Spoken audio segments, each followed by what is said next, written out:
Well, hello everybody. Hi, it's your boy Vladis. Man, so we've gotten no official confirmation, but I don't know, what was I expecting, to be honest? There's no one working at Intrepid.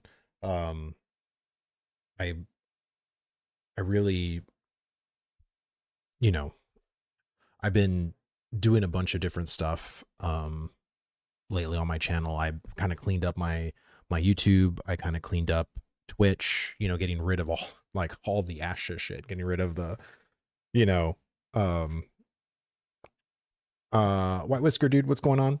Orange, hello, hello, hello. Going to miss the combat. It felt so right.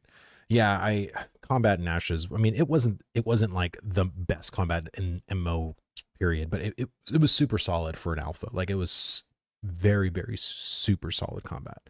Uh, and where do I get that Kickstarter refund? Um, no idea. Deebs, dude, thank you so much for the sub, brother. Thank you, thank you, thank you.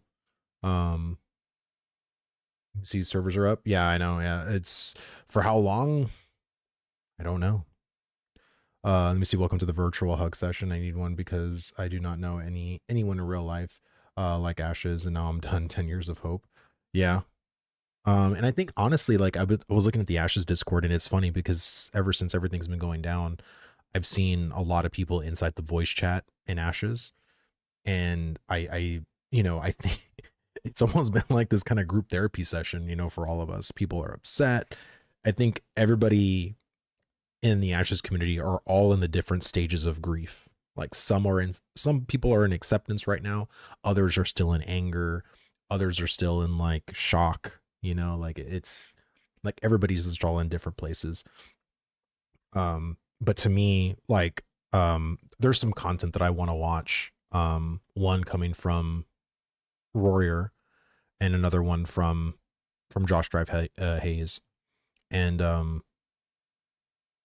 want to watch Warrior's video. Honestly, I haven't been able to, because I really don't know how I'm gonna craft my video of Ashes, because I think everybody's is kind of unique, and I don't know what to say. You know what I mean? Like in the grand scheme of things. Um, so I've just been kind of like mulling everything over, right? Going through my head with things. Um, yeah, we're all going through it, man. All the different stages of grief, 100%. Did you see Steven's hint that he's going to try and file some sort of challenge? Yeah, I did. I just want to know why Steven seems so confident. Everyone will understand once the public filings go through. He seems like some of the assumptions are not correct, and there's something more. I'm pretty sure. I'm pretty sure. Um, like I said, I know for me, the only thing that I am like upset with is if the freaking, if the DA messages are true, like, wow. Like, and again, I can't trust DA as far as I can throw him. And just to be frank with you guys, he's also been known to forge Discord messages, just like you can forge tweets. You can make a tweet. Just there's literally a website, it's a createtweet.com or whatever. So, it's hard to do this. But I mean, if Steven was, saying back when the whole narc thing happened, that I could have sued narc for defamation, which, he could have. I mean, that video went very viral. It had like almost like 300 or 500,000 views. You know what I mean? And, um, I think, Steven would have had a case, at least at that time. Um, and for DA to put that, and if DA was trying to clout chase or trying to like throw Steven under a bus with lies, I mean, you don't think Steven will go after you too when he's already speaking to lawyers? This is the same thing that happened with Asmongold when that, I don't know if you guys remembered, or it was pretty recent when Asmongold's already been going through like lawyers and talking with some other stuff that he's dealing with the law.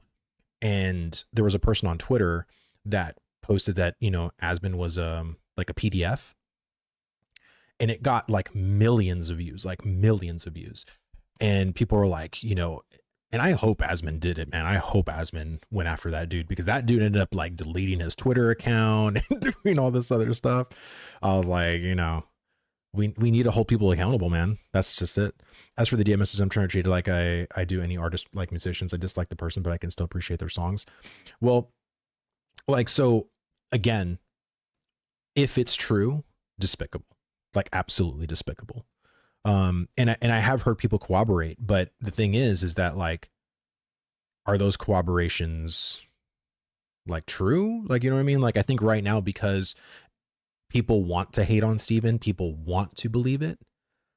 And my whole thing is that I just want the truth. And I don't know how I can get that. You know what I'm saying? Like, if I ask Steven directly, like he can just probably like, no, that's not true. You know what I mean? It's like, so I have one person saying this, it's like a he said, she said kind of thing, right? Like, it's just a tough thing to corroborate. Makes absolutely zero sense for Steven to allow a few people to RMT for what, a couple extra bucks. Well, apparently there was a whole friendship. You know, DA and Steven have been friends since ArcAge. They've been friends for a long, long, long time. So I don't know. And apparently DA always said, oh, I have a bunch of dirt on Steven. And he said stuff in the past or whatever. And to me, this is why I always said, you know, that DA is not your friend. You know what I mean? Like, that's not something a friend would do. You know what I'm saying?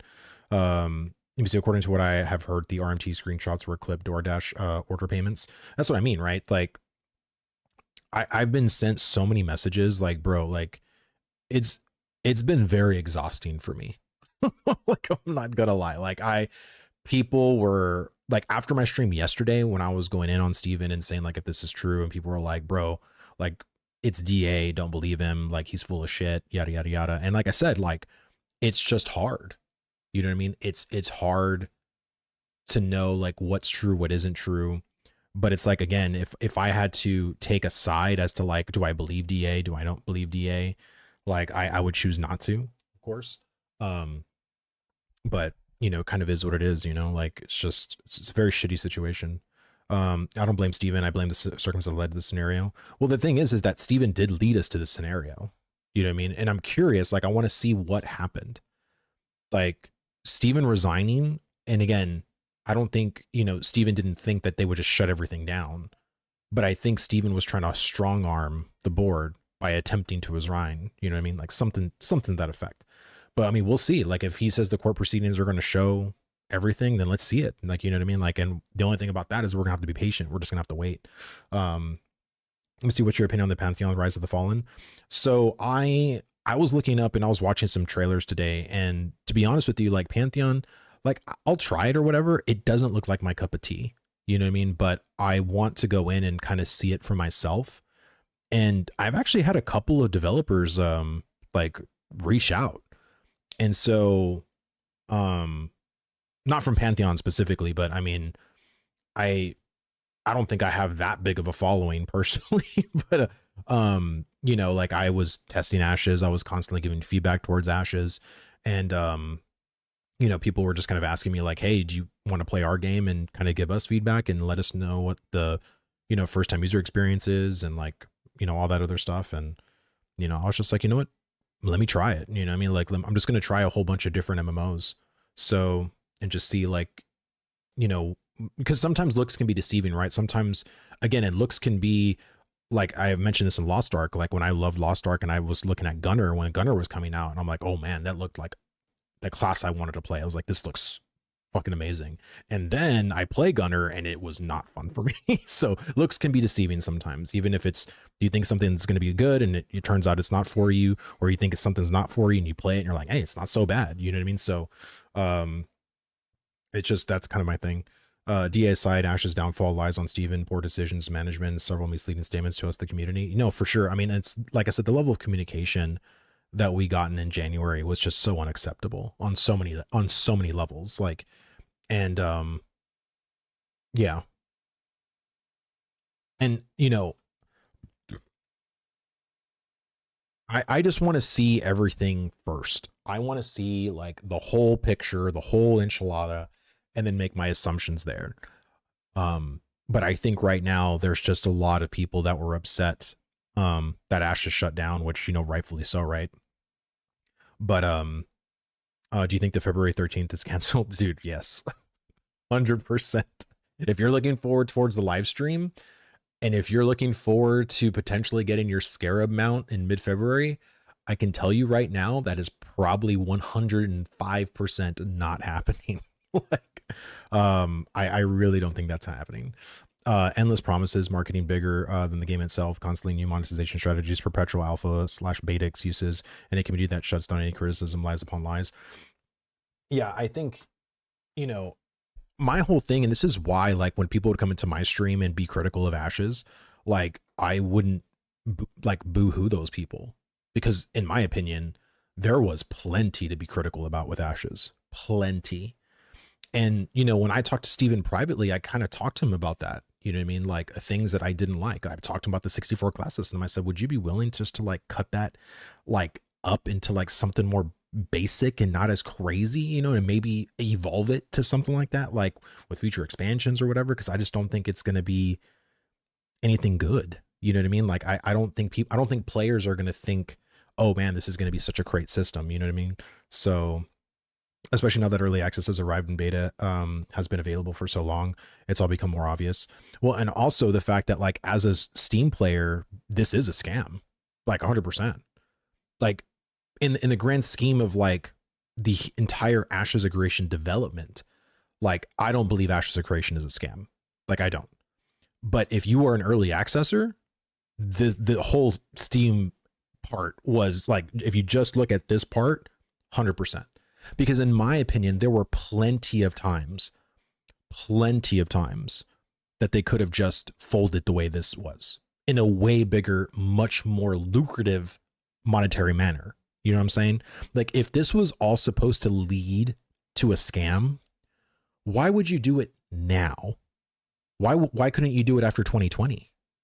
Like after the big lazy peon video, you go and you garner all this like affection and all these people going to your website and getting into your website and doing all this stuff. Like that would have been like, if Steven was like this mischievous person that was trying to scam the audience, that would have been the best time, because that was like the most amount of money Intrepid had gotten, basically, was from that 2020 influx, from like the lazy peon video, Asmongold, that whole thing. That was like the most people coming into the Ashes community like all at once.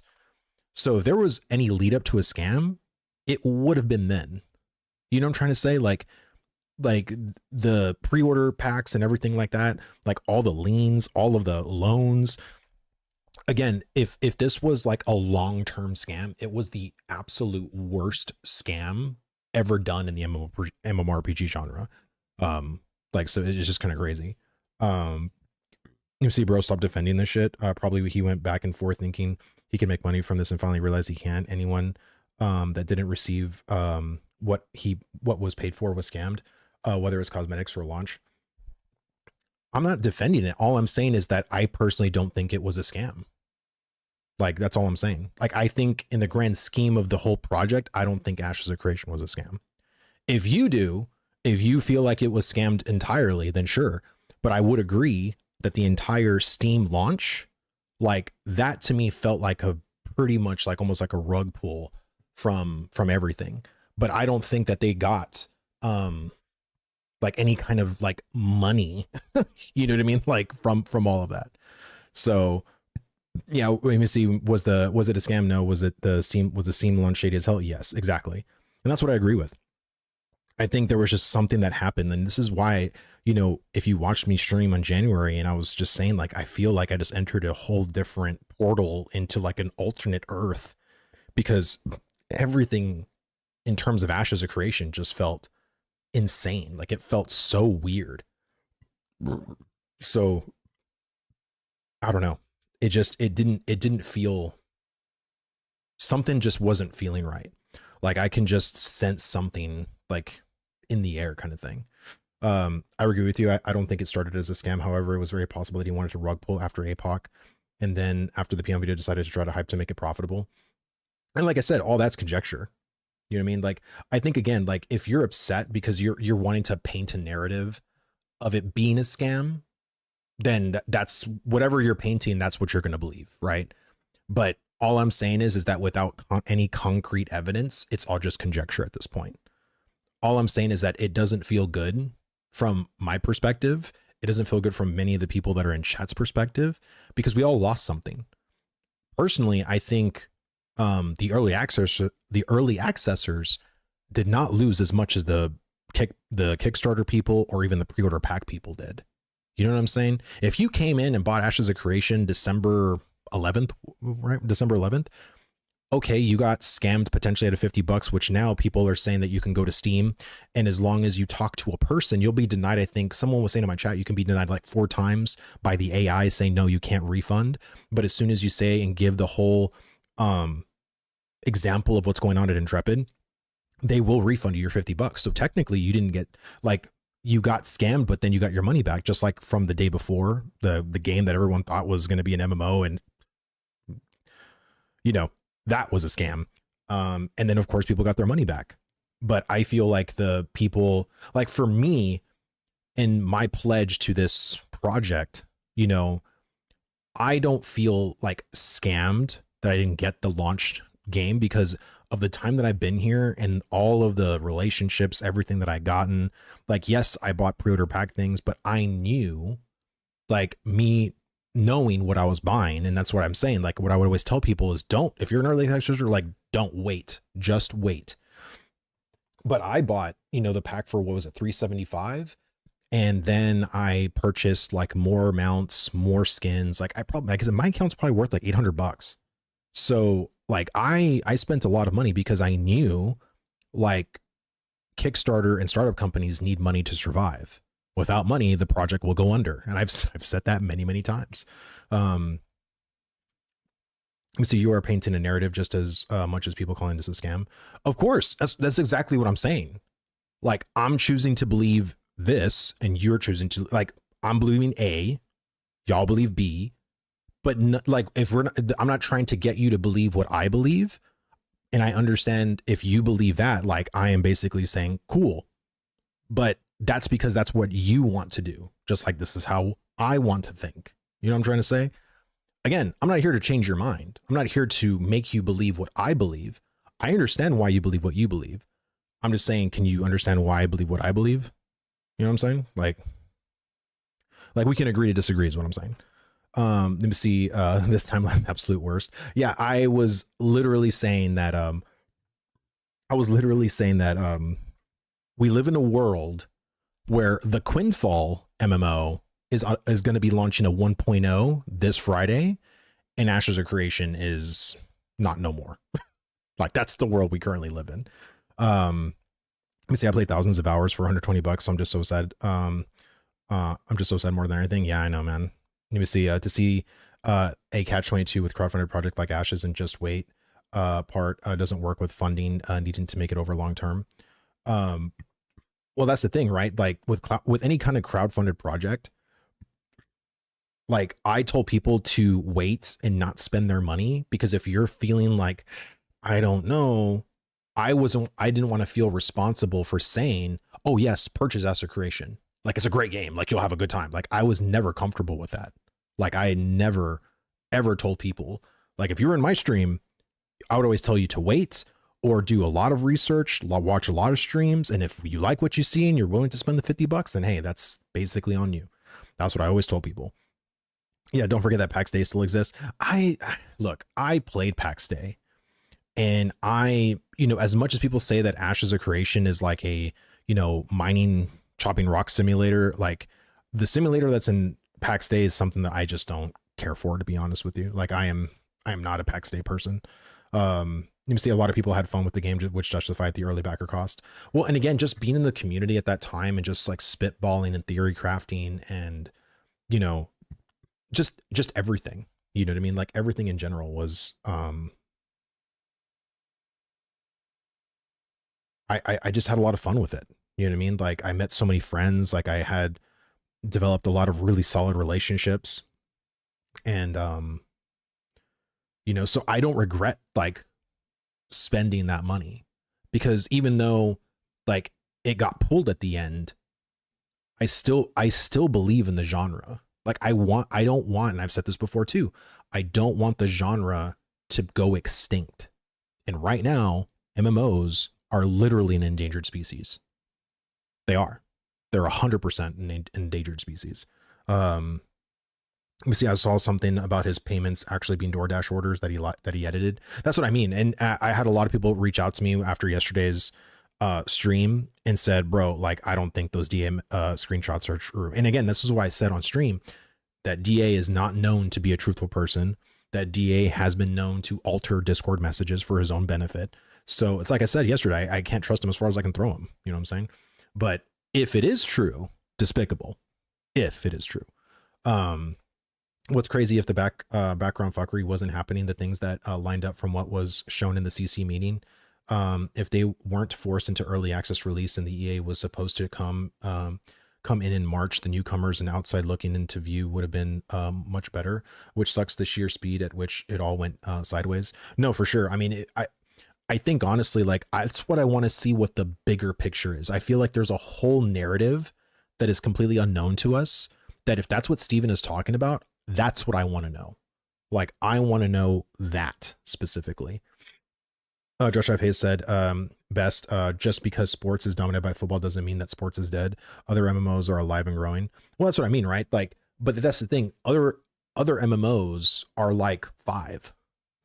You know what I'm saying? Like, it's like when you have 5 of something, what do you call that in the spin? Like an animal kingdom, right? Like it's an endangered species. Like there's a risk that those things could fall off too. And then you have 4 and then you have 3, you know, like MMOs that's a very hard genre to break into and be successful. And there are plenty of them, but there's not plenty of them that aren't worth people's time because there's not a lot of people that are playing them.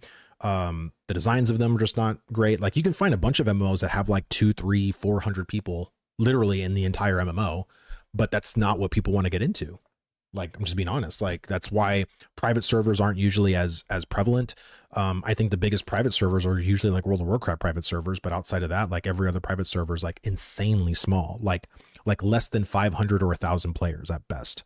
So, let me see. There are a few rumored Eastern MMOs, but it's a question of our audience that will like them. Well, and I don't like Eastern MMOs. Like, I am not, you know, in the whole Steven MMO thing or the whole Eastern MMO. Let me see. Have you watched Neck Rage's video showing his DMs with Steven? Steven was boasting his wealth. He claimed to be a billionaire gamer and wanted to buy out Neck Rage, which led to which Neck denied. So that was old. That I think was back in like 2012.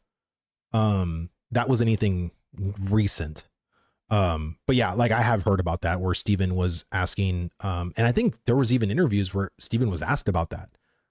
I honestly do. Like, I think there was actually, you can find an actual interview with Steven talking about like him saying, that he, would ask like really high end players like, hey, come, you know, like I'll pay you to like be in our guild or whatever.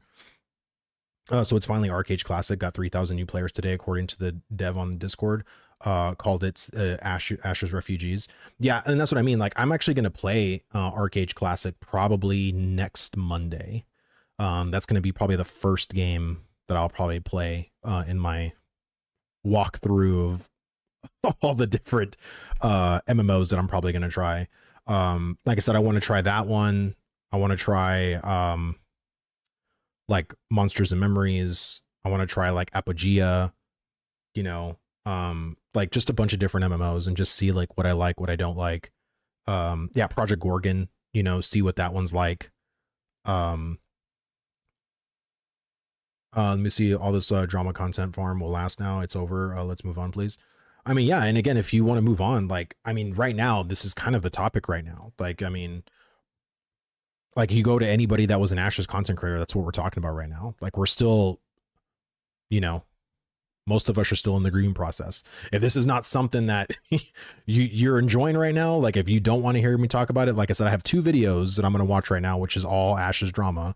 So if that's something you're not into right now, like I would really highly suggest to click off and maybe come back next week, because I am not going to stream tomorrow. I'm not going to stream the rest of this week. I'm going to take just a week off just to rest my mind, do some shit, and come back strong next week. But I do want to watch Roar's video today because I have not watched it, and just give my my take on, you know, his video. One second. Make sure the volume is good. All right, put on my headphones. So it's been a couple of days now, and by this point, you've no doubt heard the news. Ashes of Creation is no more. The upcoming MMORPG being developed by Intrepid Studios, headed Stanky, by thanks so much for the creative follow, director brother. and CEO Thank you. Stephen Shreve, is finished. I will stream Arcade Classic. Next Monday, I will like basically like I am not gonna like everyday stream this week and talk about Ashes drama. Like I don't like I don't know if I can really ever be a drama farmer, or like when shit like this happens, like especially when I'm very much in it, like I want to reset my brain. I want to like go away for a little bit, come back, and then let's focus on something else. Let's talk about Arcade. I'm going to play that for the first time as a brand new player. You know, if you guys want to come in and help me with that, and like direct me if you're an old Arcade player, and give me some tips, give me some hints and stuff like that, I am totally fine for that.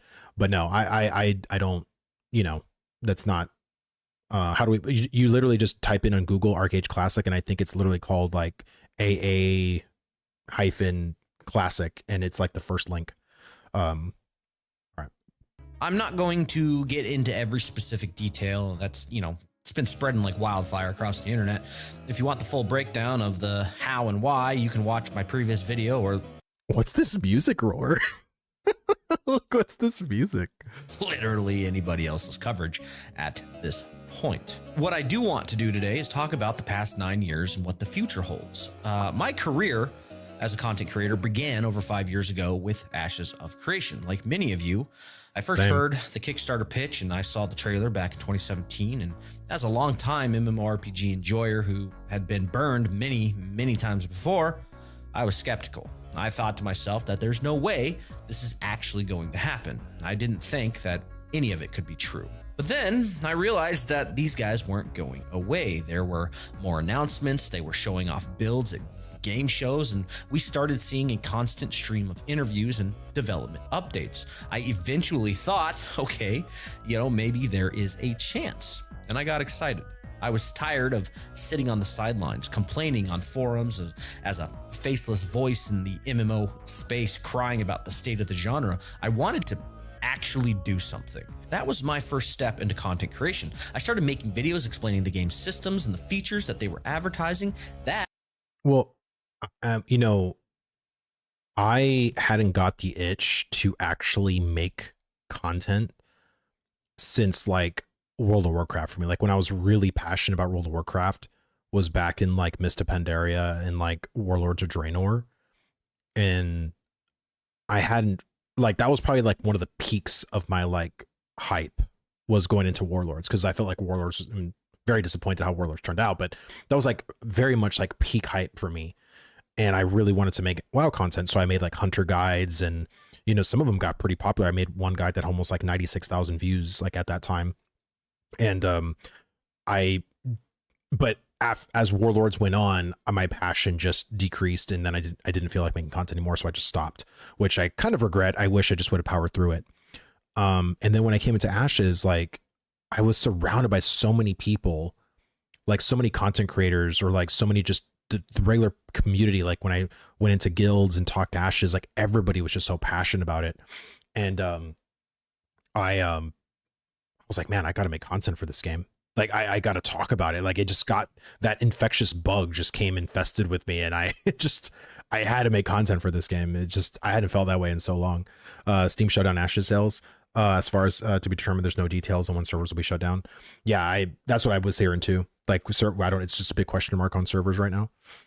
That grew into news coverage and podcasts where we were always talking about the project. Now, I do have to say, and anyone who has watched my content for years knows this, I was never fully on board. I said it hundreds of times that I always had my doubts and my skepticism, but I truly wanted it to succeed. The game sounded like it could provide that sense of adventure and friendship that we had lost in the genre, that old school magic that solo-focused modern games sometimes lack.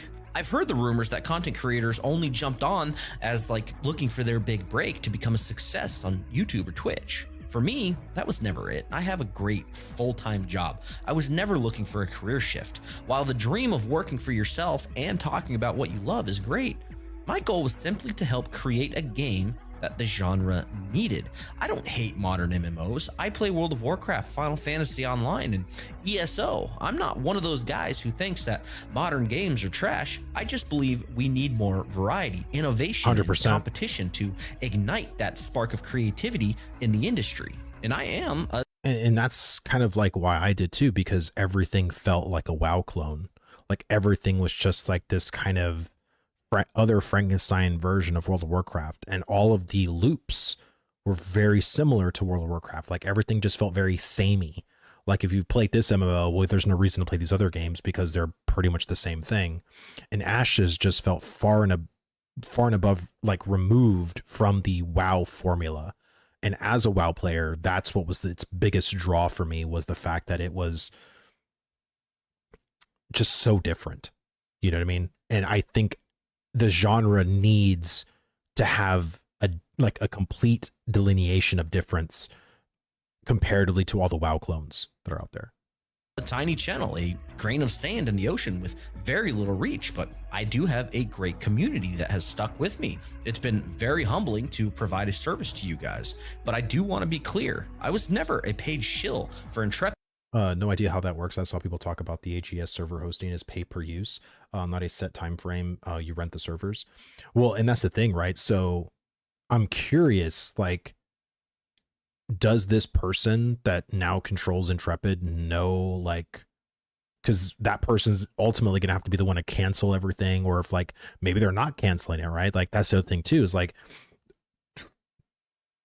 if they are going to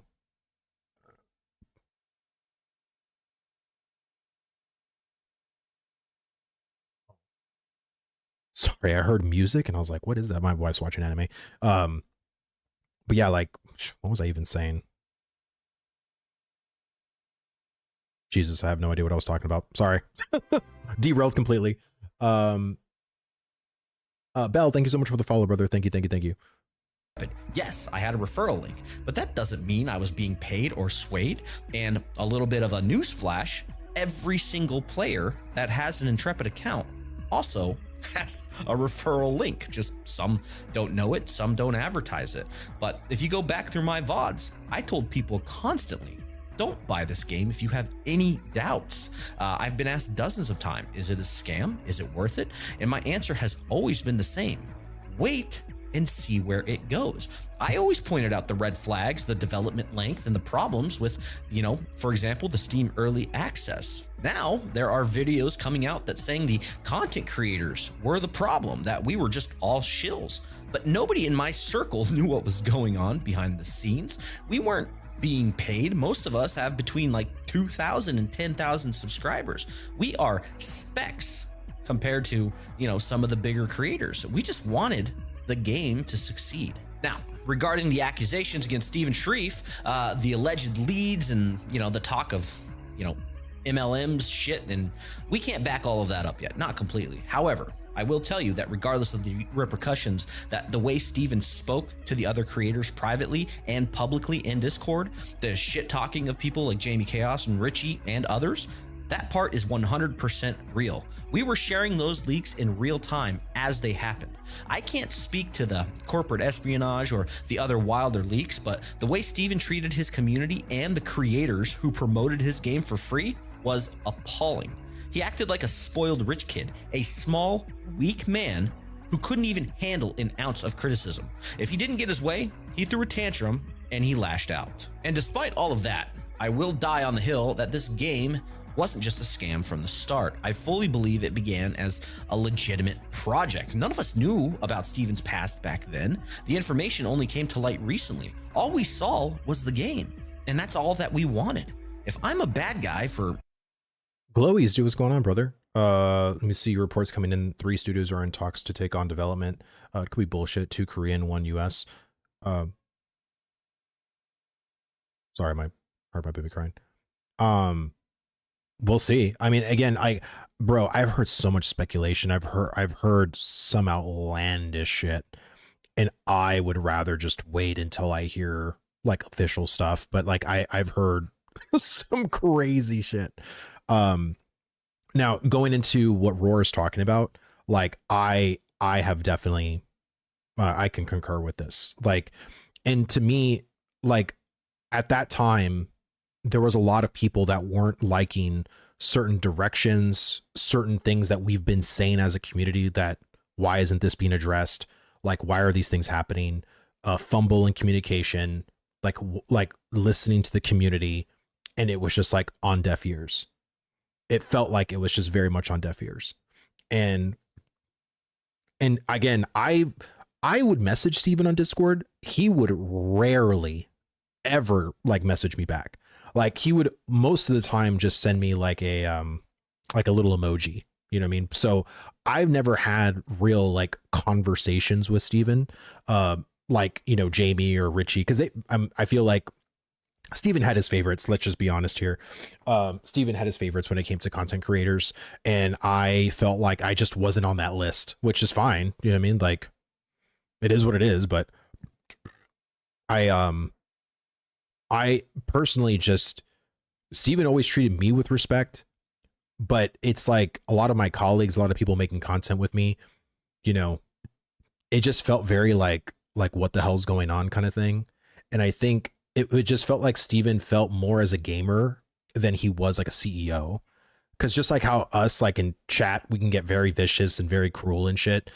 You know, that's kind of expected when you're talking to another gamer, but it's like when you're a CEO and you have like a high leadership position, like there's some decorum, right? There's some professionalism at play. And he felt very much like a gamer at times and not a CEO. Let's just put it that way. You know, wanting to believe that we could finally get a good game, then fine. People are in my comments. They're saying, I told you so. They're calling me a piece of shit for supporting a scammer.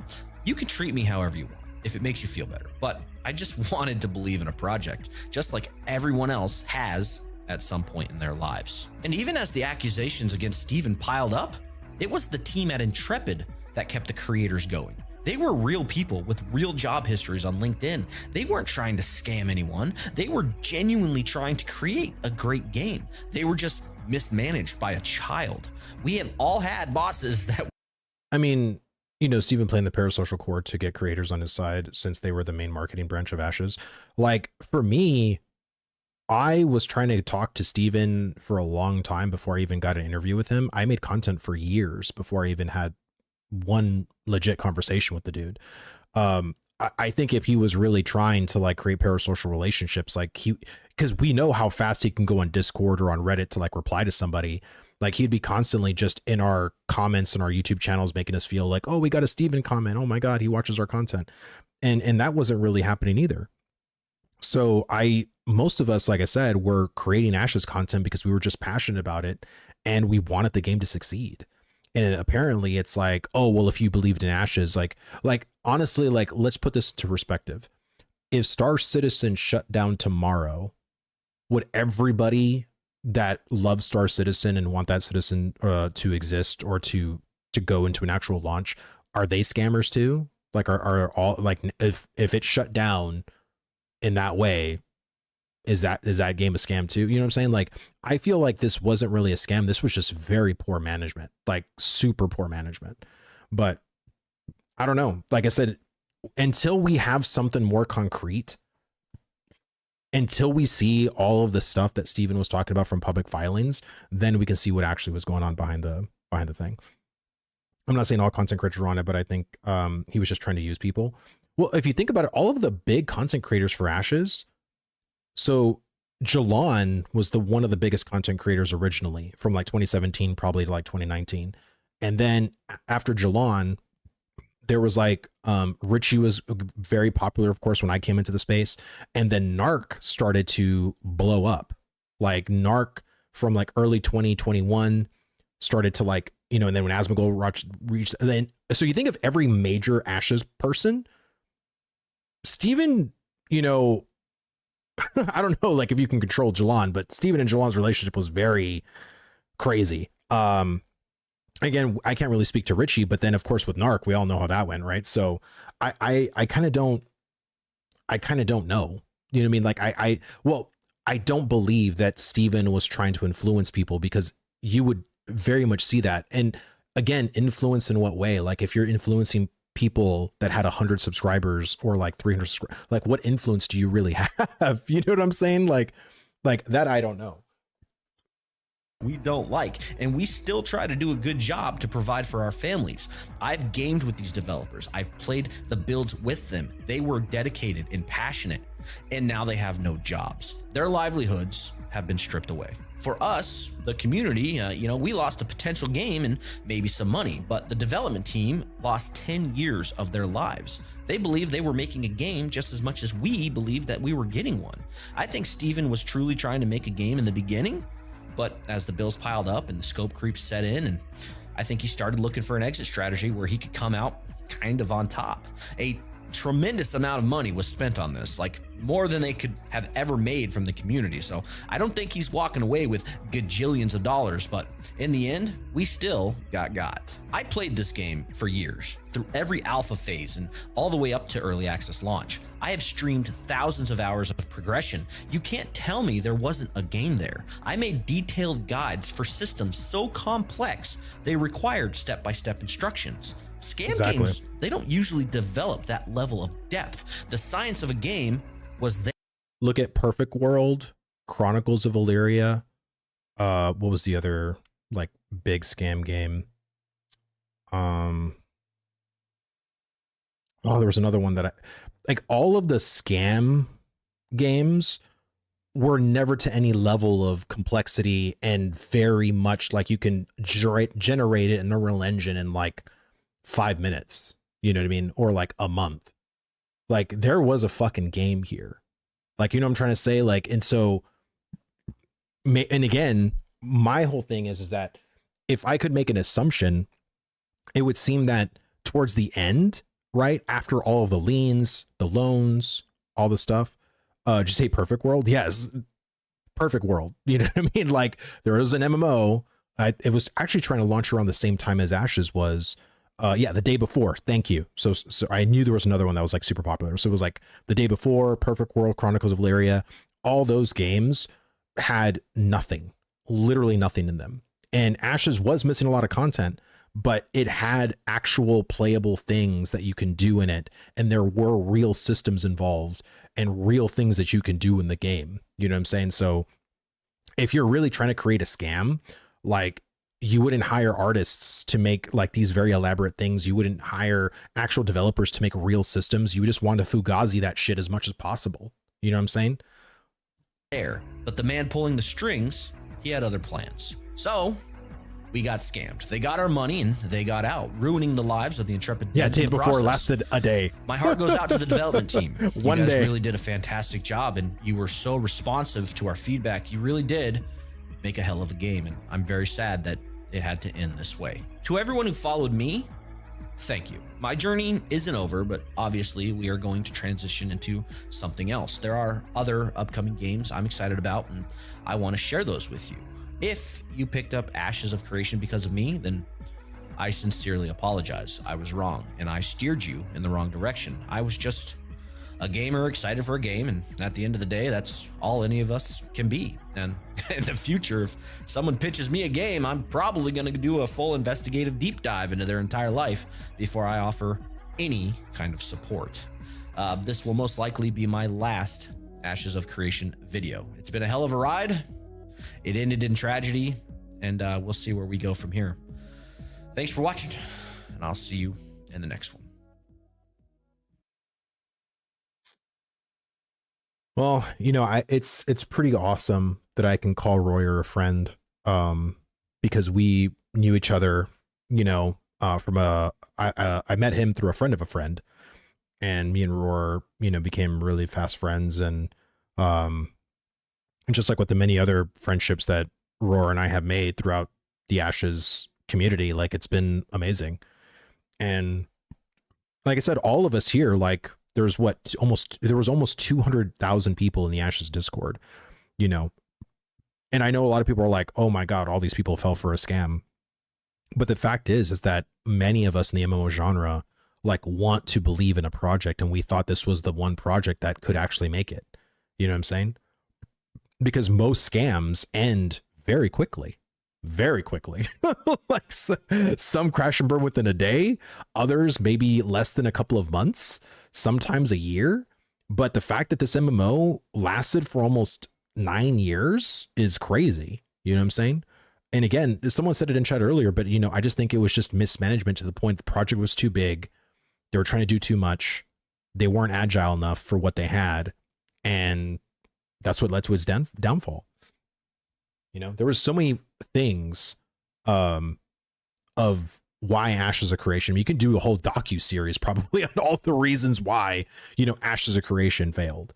But people get upset because they're just like, oh, how are you defending this or whatever? And it's like, well, because we're trying to defend our hope like anything else. Like if you're an MMO player that doesn't like the current landscape of MMOs, like you have no choice but to try to believe in something or just forsake the genre. You know what I'm saying? Like those are your options. Like either you go away from Ashes of Creation or you go away from World of Warcraft, ESO, Final Fantasy, wherever your home MMO was that you're not enjoying anymore, and either just stop completely because there's literally nothing out there. And I can tell you as a gamer, that really fucking sucks to feel like there is not a game for you anymore. There is nothing in the genre or in the category of gaming that is for you anymore. That is a very fucking thing. Scary thing to contemplate and to face, like as a gamer.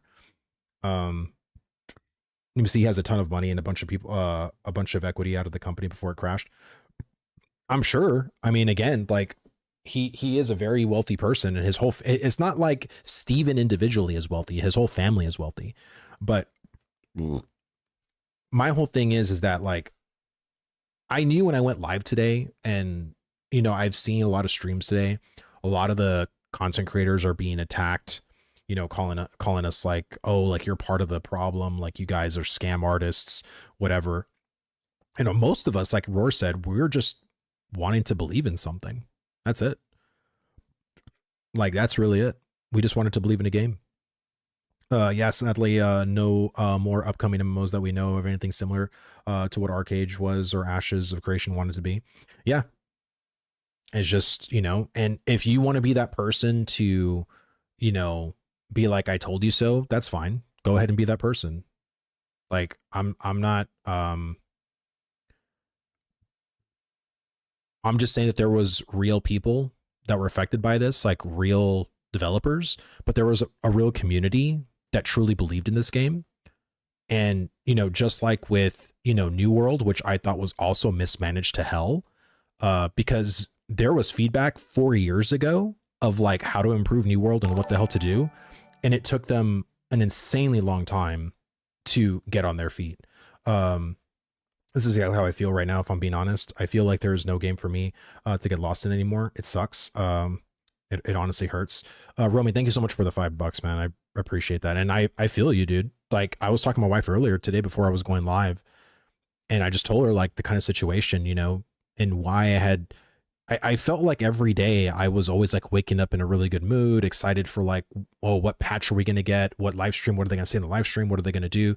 Like being in the Ashes community was just, it was so hopeful. Like, I mean, there was, again, a lot of ebbs and flows, a lot of ups and downs, but for the most part, like we were all going in a direction where we thought eventually we're going to have a game. Eventually we're going to have like real meaty systems and things that are going to make the game feel amazing.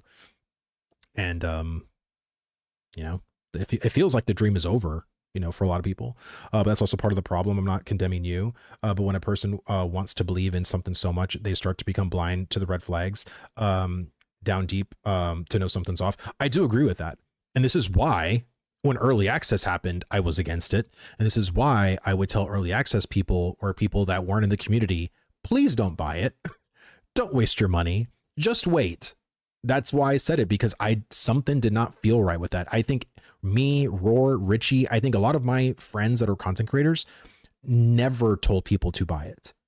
Like in a lot of the streams that I saw from people, at least from our small circle of Ashes of Creation content creators, I don't know about anyone else that maybe came from another game or whatever, but most of us all said, like, something feels fucking weird. like I said, we have an internal like creator Discord that me, Roar, and are part of, and we talk a lot about a lot of the stuff that we felt like very irky about, or like this doesn't seem right, this doesn't feel right, and I always just said like I just try to be genuine and tell you guys the truth, and I did not want people to buy it because the game just wasn't ready for early access at all. Like in my opinion, to a lot of people's opinion. Ashes was the most fun I had game in years. Really said it's gone. Yeah. And it's because like now all we have is Eastern MMO slop to look forward to. Like people were telling me about like Guild Wars 3 or what is it? Arcade 2 or like Arcade Chronicles, or I don't know what it was. Just some like, and again, I don't know, man, like all of the Eastern stuff that comes out is just so garbage. It's so bad. And let me share this video with you guys. If you haven't seen Roar's video, if you have, make sure to go leave a comment, subscribe if you want to watch his content. He's a very great content creator for MMOs. Guild Wars 1 is doing a re-release as well. Interesting. Guild Wars 1. That's wild. Let me see. Only completed products from now on. Yeah. I think a lot of people are and again, this feels like a lesson learned to some people, but just like anything else, right? I set this analogy too with like girls. Just because a girl, scammed you or left you for your best friend and you think all girls are evil, that's factually a lie. Not all girls are going to do that to you. This one bitch did, and it sucks. But that should not make you feel like you have to be a virgin or you have to be single now for the rest of your life forever. You know what I'm saying?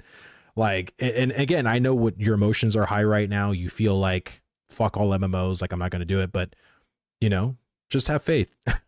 Just turn to dudes. Oh my god. Hey, if that's your prerogative, brother, you do you, man.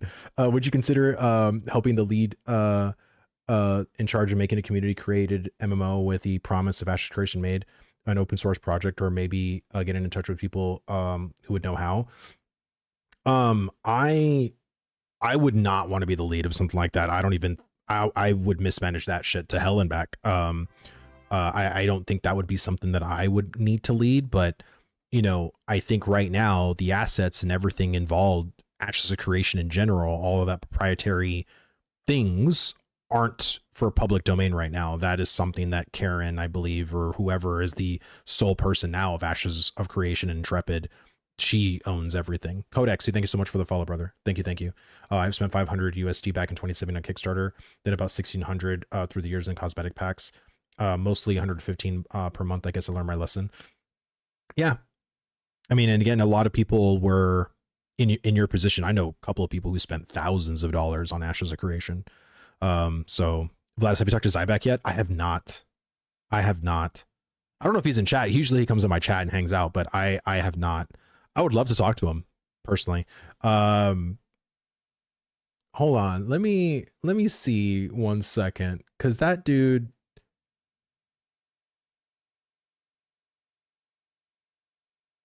One second.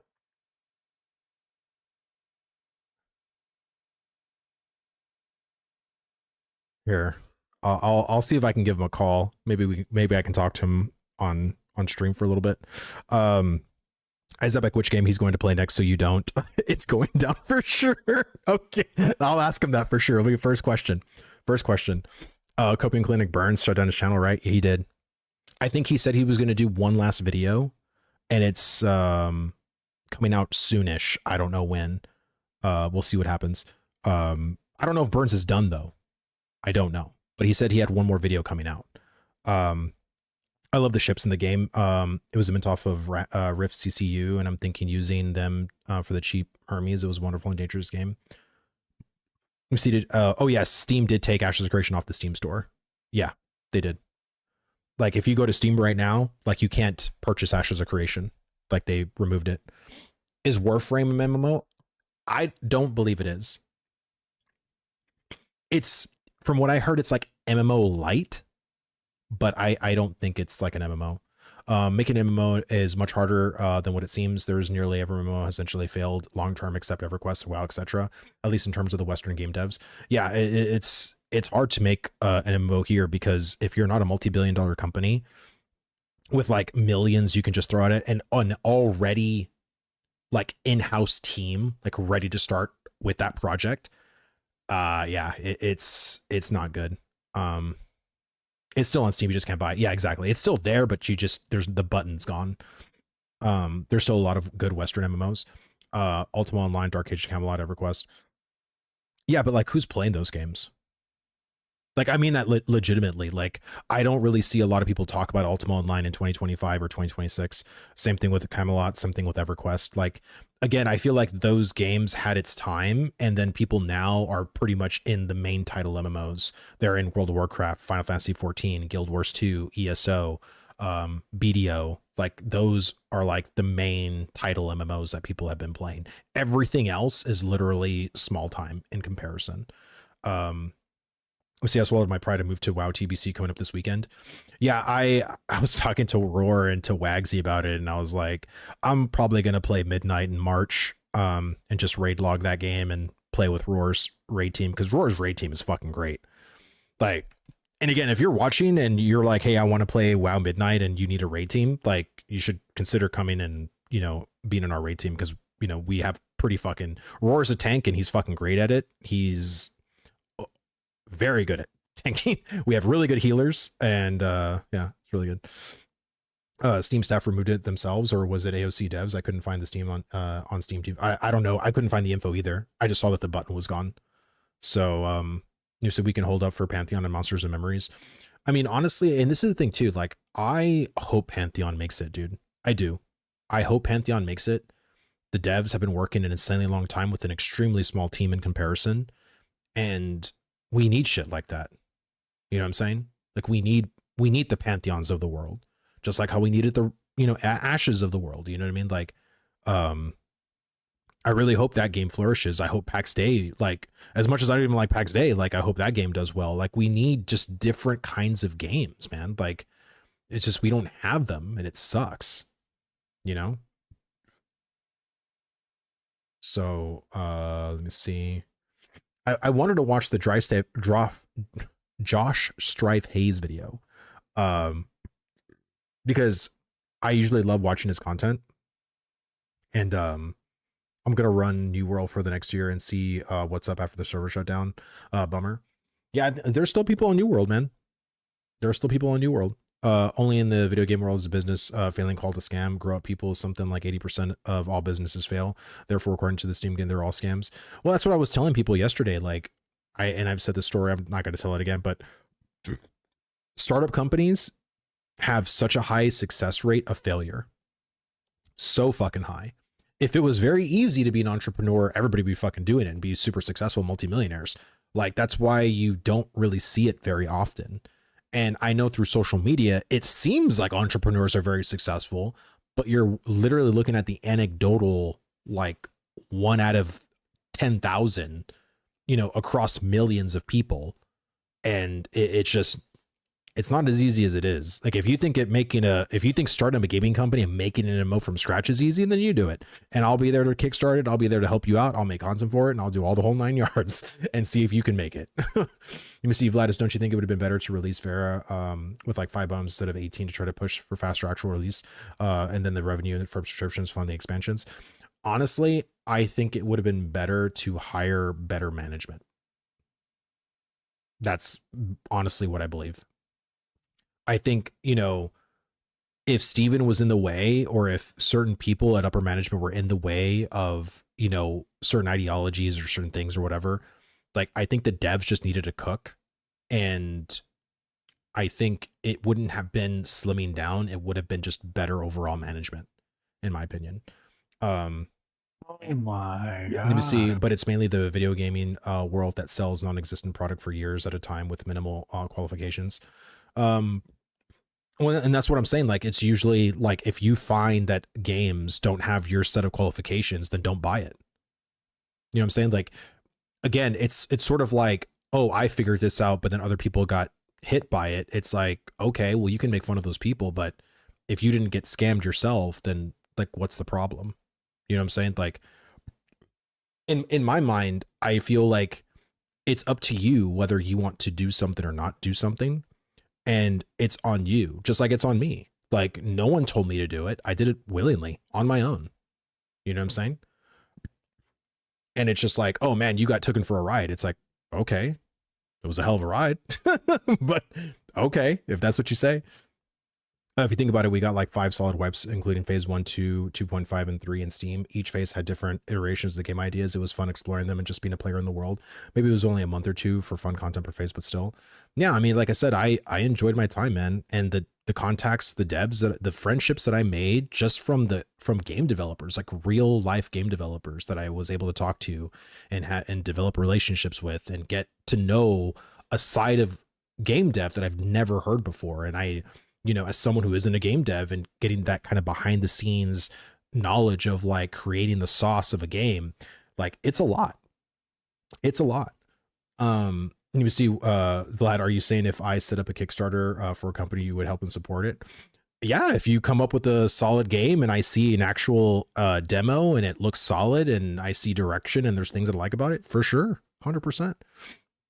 Yeah, we made a lot of friends along the way, sadly. Yeah, we did, man. I mean, I don't think it's sadly. I mean, I think it's the fact that we did make those friends along the way. And, you know, I see so many of the Ashes guilds and communities, you know, all pivoting right now. And they're all like in Discord and talking to each other. And like, you see this kind of bond, you know what I mean? And I think that's awesome, man. Like, I think that's really cool to see. I don't know. It's crazy. Being involved in the Ashes creation scene was a wild ride, but we shared some cool experiences for sure. Oh yeah, man. Like I said, I had some Guild Wars 3 has been in the works secretly for like 3 to 4 years. I'm hype. I don't know. Like I said, I'm not a fan of Guild Wars 2 personally. I am not a fan of weapon being the class. I've never been a fan of that. I hated that New World. That's just not something I like. I like picking a class and having class abilities, not, oh, you pick this weapon and this weapon comes with like 3 abilities, or you pick this other weapon has another set of 3 abilities. Like I don't like that shit. I like just the class being the main thing and weapons just being stat sticks with different passives and shit. Like that's what I'm all about. Here, let's watch this Draw Star Phase video real fast. I got a refund from Steam. Refund process didn't work like 4 times. Instead got the refund page, but clicked on the question about game title, forgot exact label, put in my request in there. That's awesome, man. I'm glad you did. I've been trying to tell a lot of people that did purchase Ashes through Steam to do exactly that. Just refund it enough to where you get past the AI and actually get in talk with like a real person. Because if you, they know the situation right now. So if you can get in touch with a real person, then I'm pretty sure you can get a refund. The saddest part, whole guild is still together and can't seem to find a game to play. We all ended up just staying on Ashes and deep sea fishing. Yeah, I mean, like I said, a lot of guilds right now are having trouble finding a game we could all solidarily play together. Like, I think everybody just has like everyone just kind of scrambling, you know what I mean?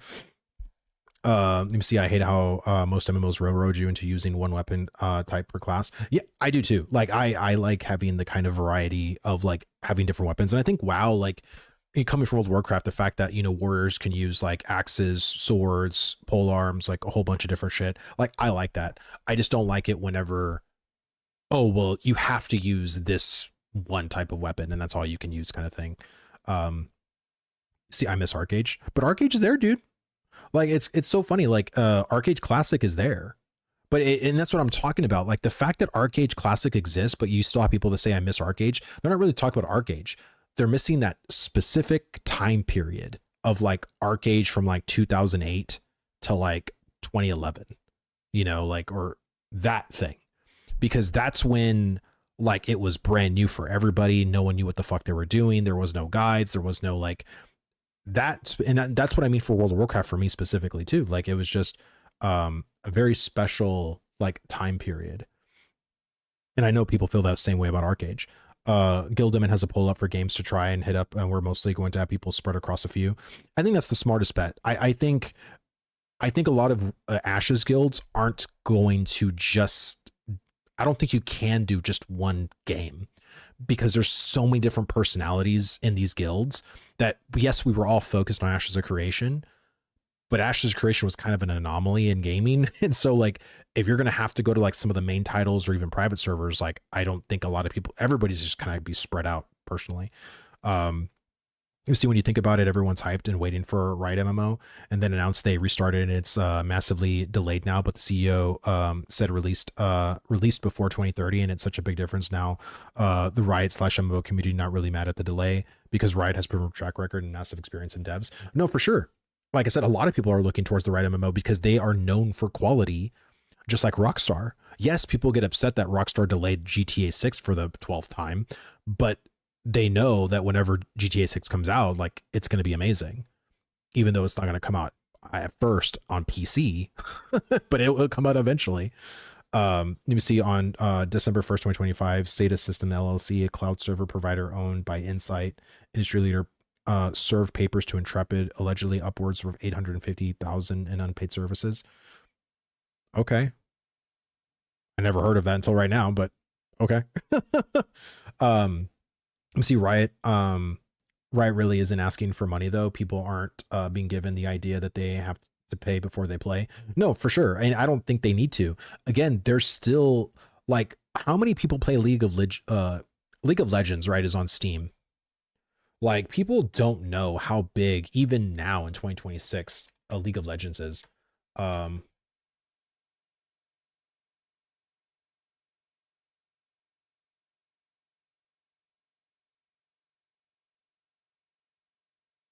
Is League of Legends not on Steam? I thought it was on Steam. Oh shit. Maybe I'm wrong. Yeah, like Steam, like there's Basin's right, on about 140 to 160 million accounts. Like, even if 10% try the new Riot MMO, it'll be the biggest MMO out in the market. Just with their base alone. That's not even pulling from the other bases. That's not pulling from World of Warcraft. It's not pulling from Final Fantasy. That's just the League of Legends community. If 10% of them play the Riot MMO, it will be the biggest MMO on the market. And I feel like, and I've always said this is why I think a lot of the Ashes people were like, Ashes can't release anywhere near the League MMO. Like, it has to release before that. Otherwise, Ashes is dead. That's what we always said in the past. The only chance for the next great MMO was the ZeniMax sci-fi MMO where they were developing for 7+ years and Microsoft canceled it. Oh no, man. I don't know about that. I mean, it's, again, there's just so many Western MMOs that are just completely like in the pooper. All right, let me go ahead and go here. And let's watch the Josh Drive His video. Ashes of Creation, a Kickstarter MMORPG which raised millions of dollars through a combination of private investment. Zyback, brother. Hey, are you available to talk? Can you talk in Discord for like a couple of minutes?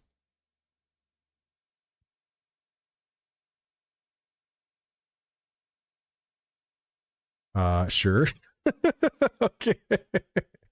Hold on, let me give you Karl 1 second.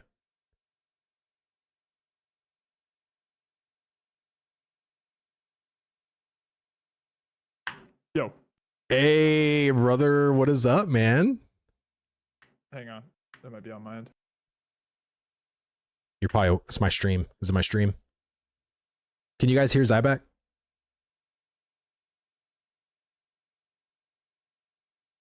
Hold on, he's not talking.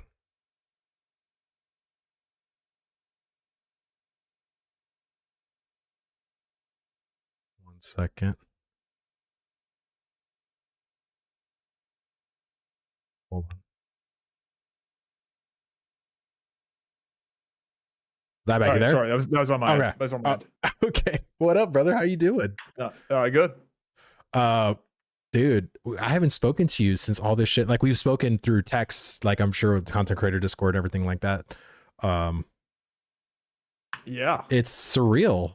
I was waiting for your video. I was like, "Where's my Zyback video that can react?" I'm working on it. I'm working on it. I want to do my due diligence on this one because Oh, I know, have a lot yeah. of people, wanting it, and hopefully I have something that won't disappoint.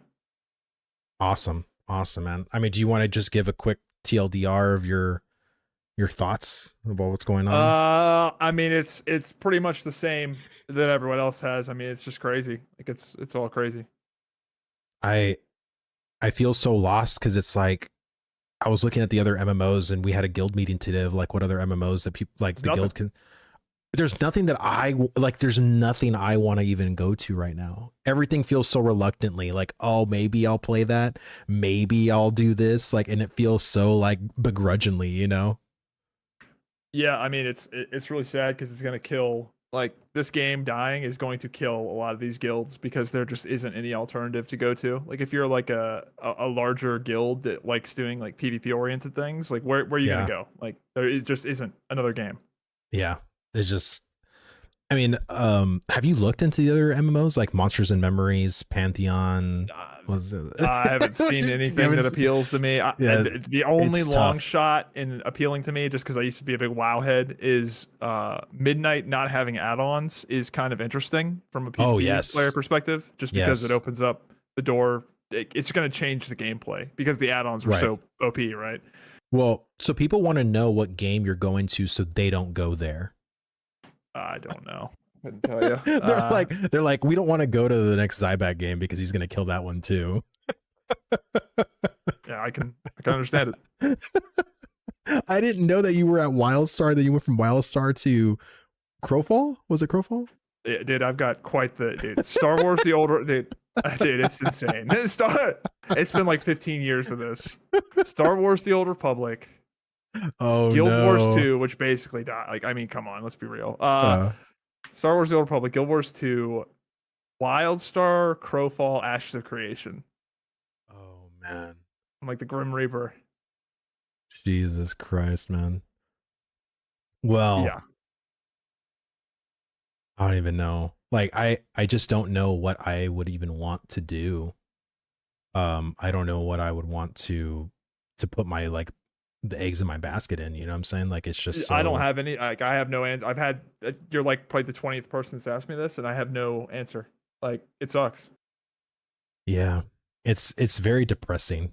It's, when I talked to Roar about it, I was just like, I feel like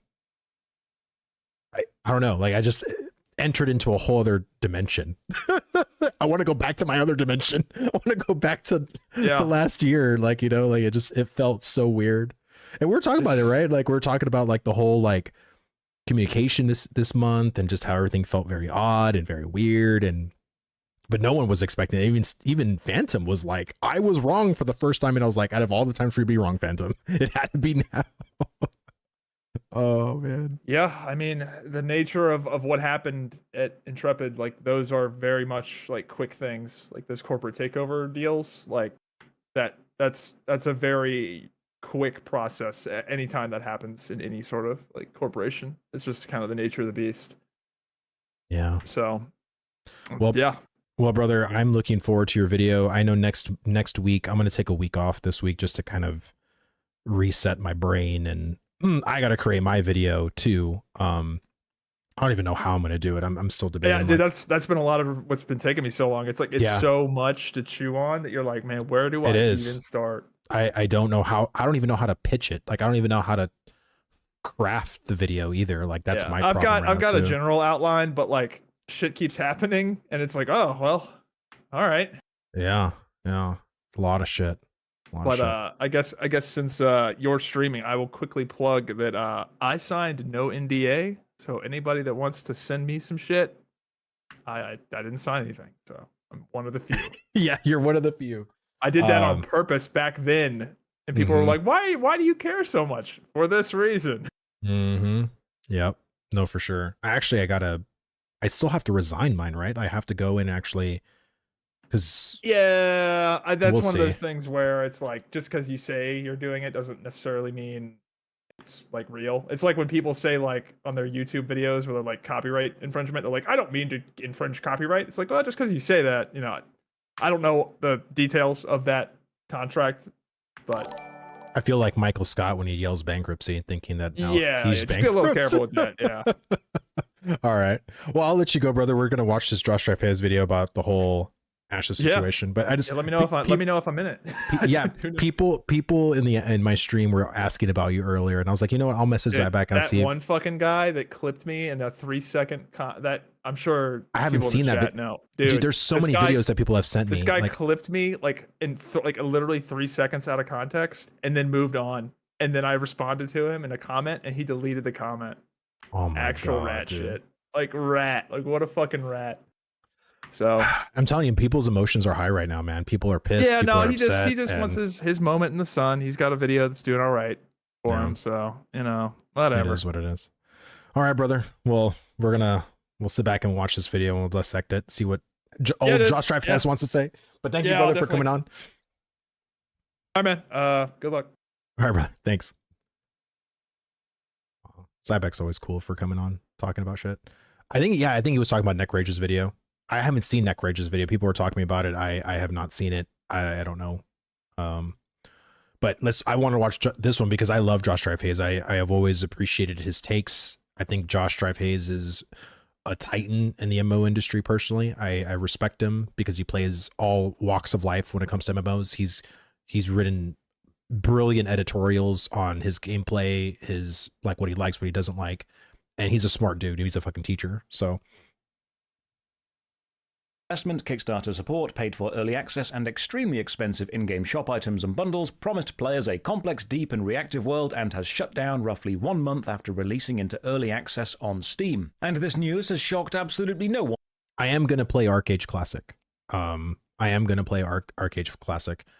can send you all the link right now for Josh Strife Hayes' video. I usually do it at the end, but if you want it now, I'll give it to you now.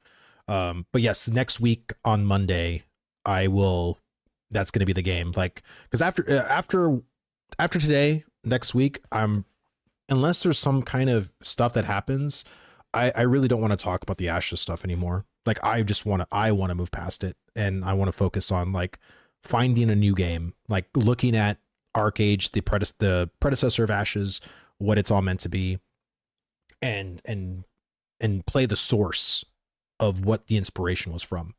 So yeah, that's what I'm gonna do on Monday next week.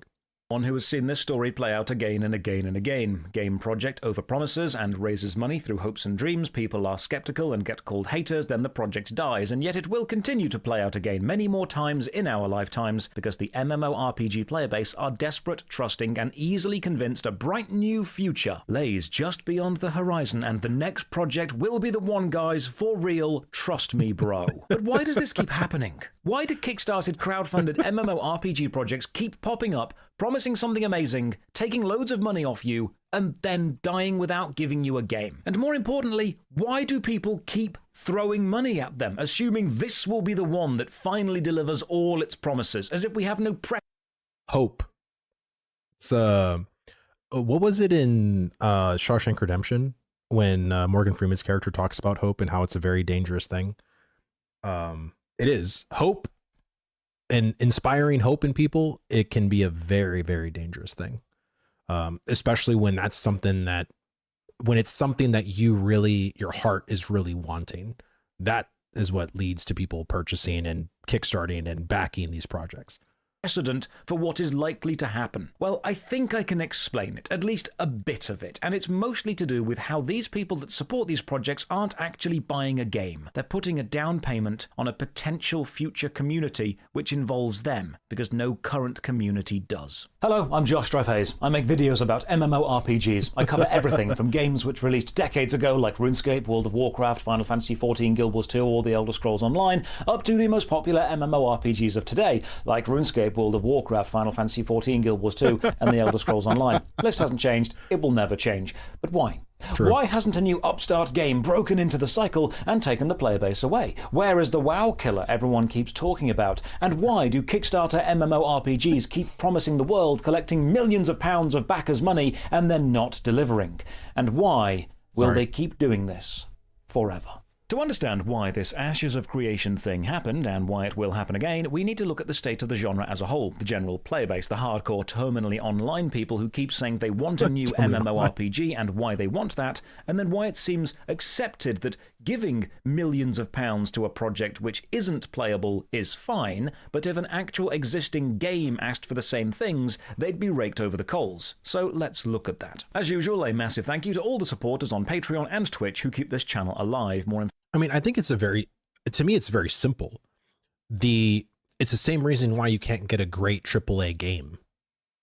Like, you know how you go and watch Asmongold, or, you hear him talk about like the AAA slop of games that are coming out. So if we're not going to be able to get an MMO from them, we have no choice but to go to a Kickstarter or to go to these indie companies or startup companies that are pitching a dream to hopefully realize that dream, to have another MMO in our hands that we can get our hands on. That's literally it. Like it's I don't think it's too deep of a situation. Information on how you can support at the end. For now, let's begin. And let's begin with something really direct. I don't really care about Ashes of Creation. I made a video 4 years ago called Don't Believe the Hype, where I was heavily critical of the game project back then as well. I've no interest in it because I knew it was going through the same motions I've seen others go through before. I'm not saying I knew all along or I told you so, I'm saying that I'm hedging my bets based on the evidence we have. And when I heard it shut down because the director, Stephen Shariff, was removed and the board of directors were making changes he couldn't agree with, I wasn't particularly upset. I did find it odd that Stephen has repeatedly said they don't have investors they answer to, and then the board of directors, according to the incorporation documents, was him, but actually no, the company was sold a few months ago and now they do because it was sold to private equity. And remember, the original Kickstarter had the clause, if the game doesn't release, they'll refund everyone, which sounds great. And then just over a month ago, they're getting released on Steam, meaning this clause is now legally covered. Awfully convenient that. It's almost like it was planned specifically to do that, but I'm sure it's just a coincidence. Look, this is a complex thing. I don't have visibility behind the scenes. For any actual sources, I'd suggest you go and watch Kira TV's video on the whole mess. He's been following this way longer than I have and has a far deeper understanding than I do. He makes videos with patience and integrity. I don't care about Ashes of Creation specifically. But what I do care about is, why do people keep giving projects like this money? Why is it a cycle? Why have we seen MMORPGs pop up, promise the world, take money, and then die again and again? Why do people point out the risks with these projects, the issues, the red flags, and yet the supporters rabidly defend their project, often bullying or harassing people who speak out against it? Why are people so emotionally invested in something which doesn't actually exist? To understand how we've got here, and why we will be here again and again no matter what we do, I need to say something people may not like. But any ideas when AOC Clover's closing?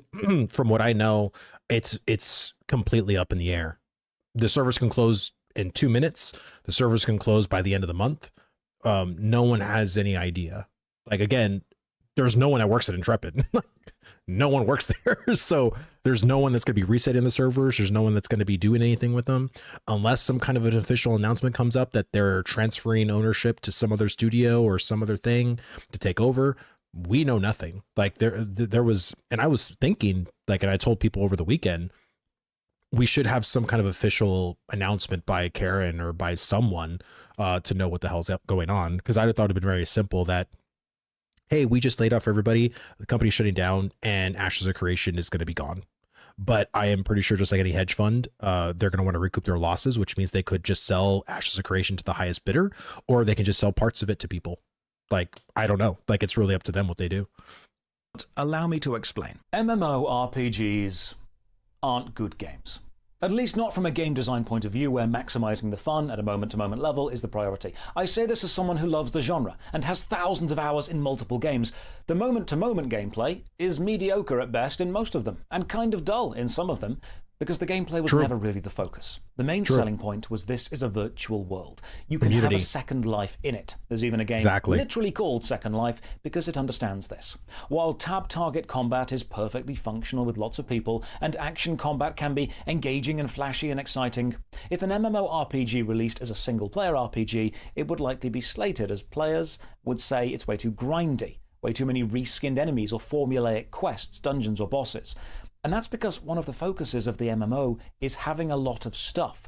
And the easiest way to make a lot of stuff is to make the player do the same stuff a lot. Over and over Repetition and grind is kind of the point. Yeah. It's a genre aiming at a player base who like the grind. And what makes the grind enjoyable was always the player base itself. Now, this doesn't mean always actively interacting with other people. Because as you were grinding, like at least from my perspective in 2005, when I got into World of Warcraft, it was such a crazy thing. And I think it was also a novelty, of course, back then to see like a whole bunch of people in a game like this. And it's very addicting. Like for me, it was super addicting. I think that's why a lot of people got addicted to the MMO genre, because you felt like this hustle and bustle in a game that if you were playing like multiplayer games like Halo or whatever, yeah, you saw like 8v8 or, you know, whatever. But just to see so many people like that are all real players, like near an auction house or a main town, or you're going and doing your quest or whatever, and you just see a whole bunch of people going here and there, like you felt you were a part of something bigger than yourself. And also, let's just be honest, life sucks for most of us, right? And the fact that you can go in and kind of be a paladin or be a warrior or a stealthy rogue and kind of lose yourself within that game along with a whole bunch of other players, like that in itself is addicting. You know what I'm saying? And because the genre is as old as it is, which is now 30 plus years old, we've kind of been around the block with the mainstay MMOs. So if you're not a fan of the titles that he just mentioned are the big ones, what do? You have no choice but to either leave the genre or hope for someone to come in and give you something that you've been waiting for. That's it. I've made a video on why many people play MMORPGs solo. I do myself many times. But it's the presence of other people within a world which makes the world pleasant to exist within. You can talk to other people, chill together, work together, or enjoy the human ambience created by knowing other people can see your achievements and you're progressing through and contributing to a world other people also love. You have value and connection, even if not actively explored, which means 100%. The biggest strength of the MMORPG genre was the community around it. Now, playing games with other people online used 100%. To be a novel thing, and MMOs really tapped into this as their central focus, their core design. Play with other people. And as the years have moved on, that's not novel anymore. And now the MMORPG genre is trying to compete in a mechanical way against other games like MOBAs or Battle Royales, which was never really the point. The MMORPG was never trying to be the most technically advanced game. It was trying to be a digital third space, a social hangout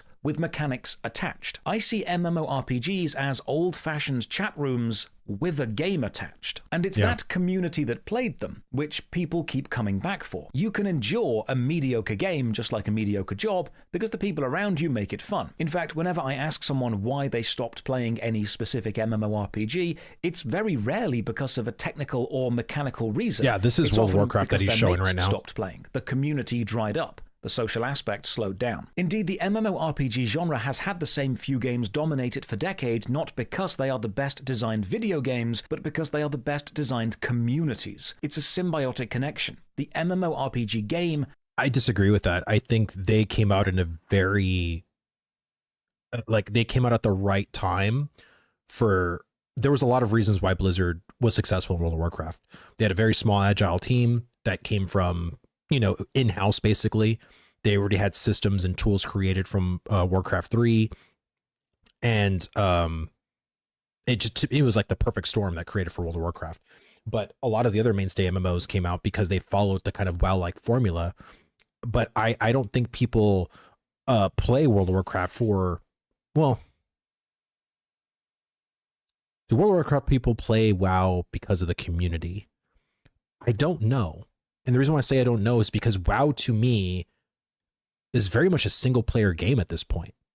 You know what I'm saying? Like the only reason why you would need a guild is for like raiding. But now like with like looking for group and everything like that, you can easily just go into whatever group you want and do everything yourself. So everybody that I know that plays World of Warcraft are like these recluses and plays WoW entirely alone.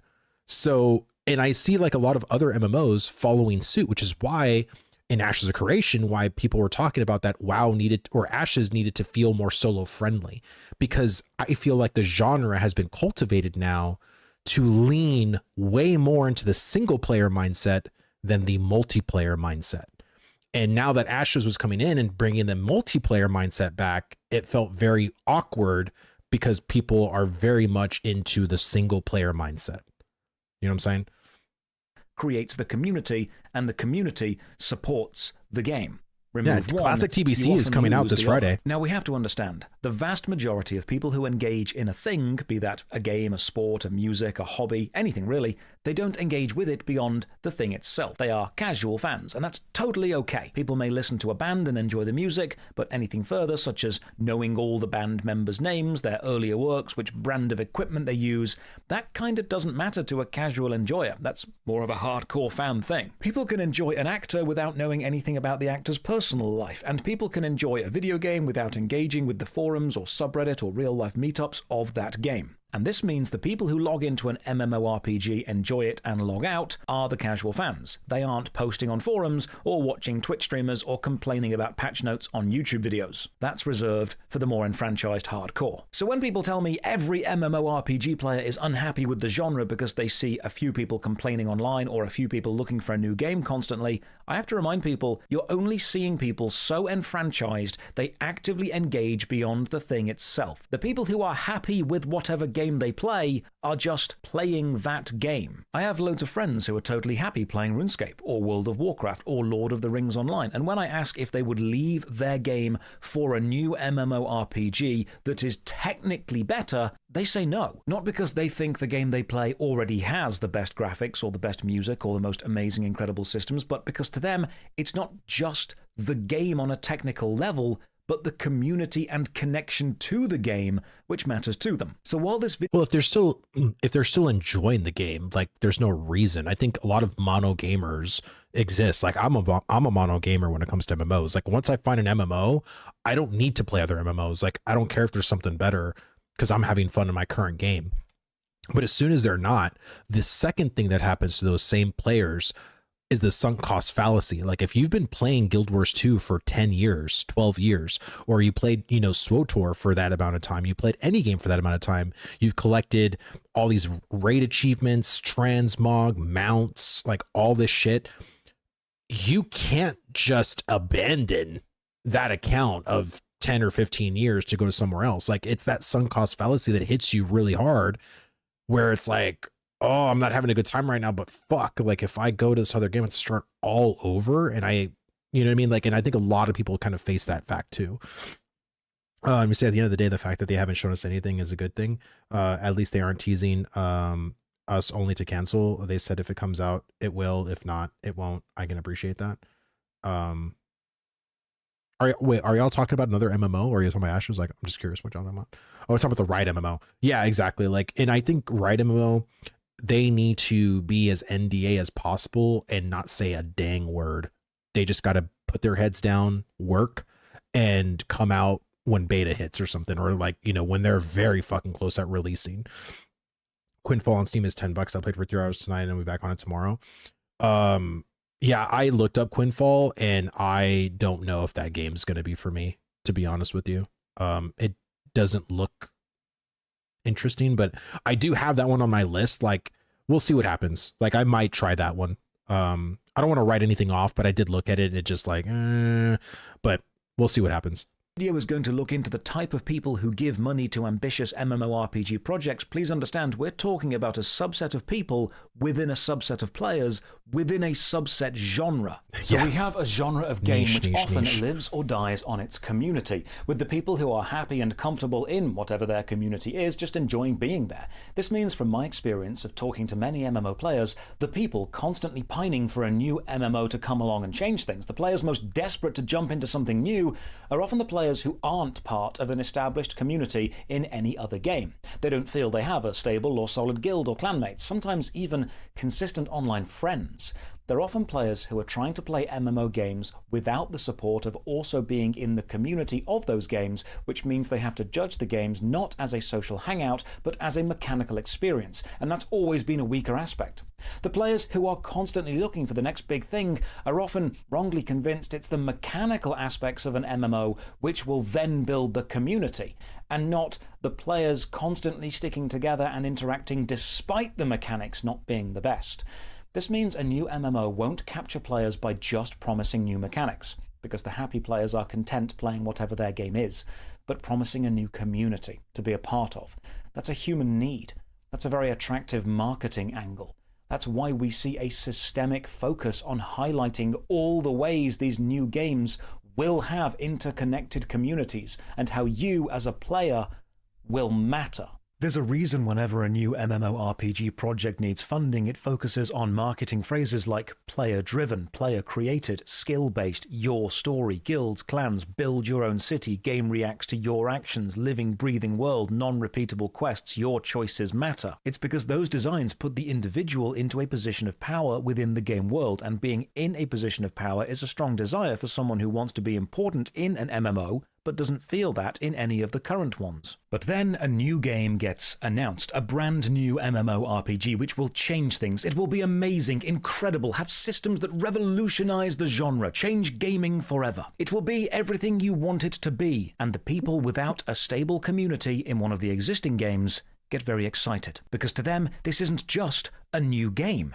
It's a brand new chance at being involved in a community, one which doesn't yet exist and so hasn't had a hierarchy set. When a Kickstarter asks for money for this brand new virtual world that will be everything you imagine, many people who support them aren't buying a product. They're buying a dream, placing a down payment on a future friendship group, investing in a social connection they don't have or haven't found in any current game. This is why announced games have such outlandish and incredible sounding design, 1,000-player battles, unique player housing systems, reactive worlds, player-driven economies on a micro level, a future which changes based on your decisions, skill-based everything. These mechanical features are indeed something the MMORPG genre doesn't usually go for, because of the technical limitations, or the mechanical quality was never really the focus of the genre. These claims of amazing things are for marketing, to grab headlines, and importantly, to give the investors and the evangelical supporters something to preach to the non-believers about what the game will have once the game is. Well, I like, if you, I don't know if I'm not saying I believe that, but it's like, if you if you were to see an MMO that says you don't matter in this world, everything's pre-generated, like you had every single talking point flipped around, so instead of like a living breathing world, it's a claustrophobic, area of nothingness. Everything is meant to drive you insane. I still feel like people would play that MMO. Like I think people are just so desperate for a new MMO that I feel like if that closed, non-player driven world had great combat and content, people would fucking play it. Am I wrong? Like, people would fucking play it. Sir, dude, thank you so much for the follow, brother. Syrup, thank you so much for the follow as well, man. Oh my God.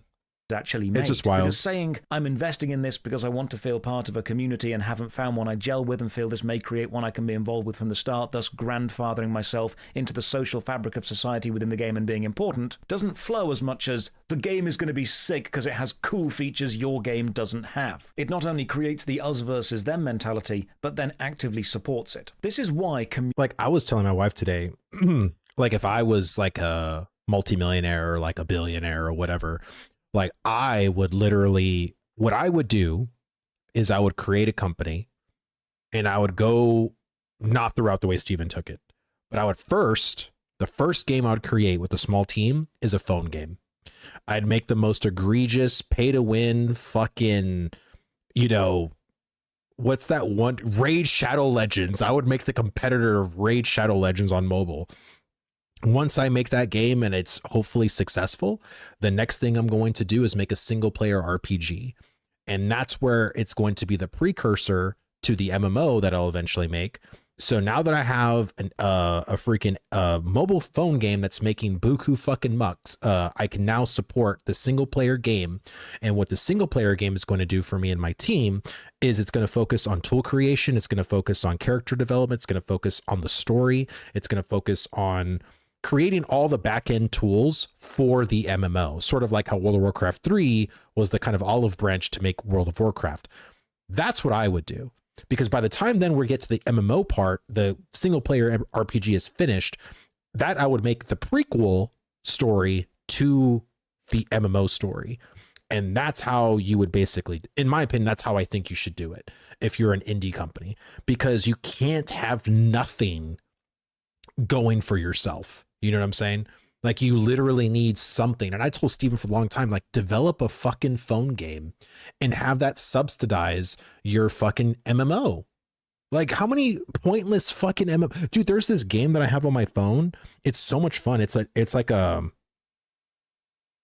called 1945 Air Force.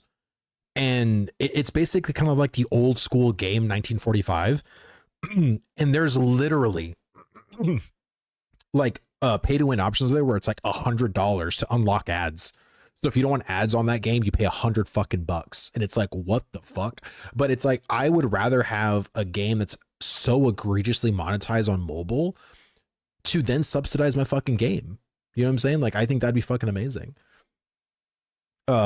Make a match 3 game, make tens of millions, then make a real game. Exactly. Like that's the thing that I think hurts a lot of startup companies, is the fact that they tried to do this ambitious project first. And, you know, I would probably make like a bunch of small games, you know what I mean? Like, kind of do a lot of like testing bed shit, like make like a small like roguelike game, because maybe you want like a roguelike thing in your MMO. So you have that as kind of like a test. You know, think of like Vampire Survivors, right? Like something like that, like these little small games that you can make to be very profitable, right? So it's like very low bar, low dev entry, everything like that. Make all that shit and then like build your way up to an MMO. Like, I think a lot of the times when you see these companies that the first game they want to make is an MMORPG, it's like, bro, dude, people have no idea. And I think now Ash's people have a very good idea of how much money this genre is going to take to make. Like, it's insane. Communities instantly spring up around unreleased games or projects, with people suddenly interacting, meeting other supporters, chatting via the Kickstarter comments, Discord groups which are formed, forums, YouTubers start to cover the information, community. I think Riot is the only multi or AAA company that is a multi-billion-dollar company that has a real shot of releasing an MMO. I think that's it. Like, if we're talking AAA, they're the only ones.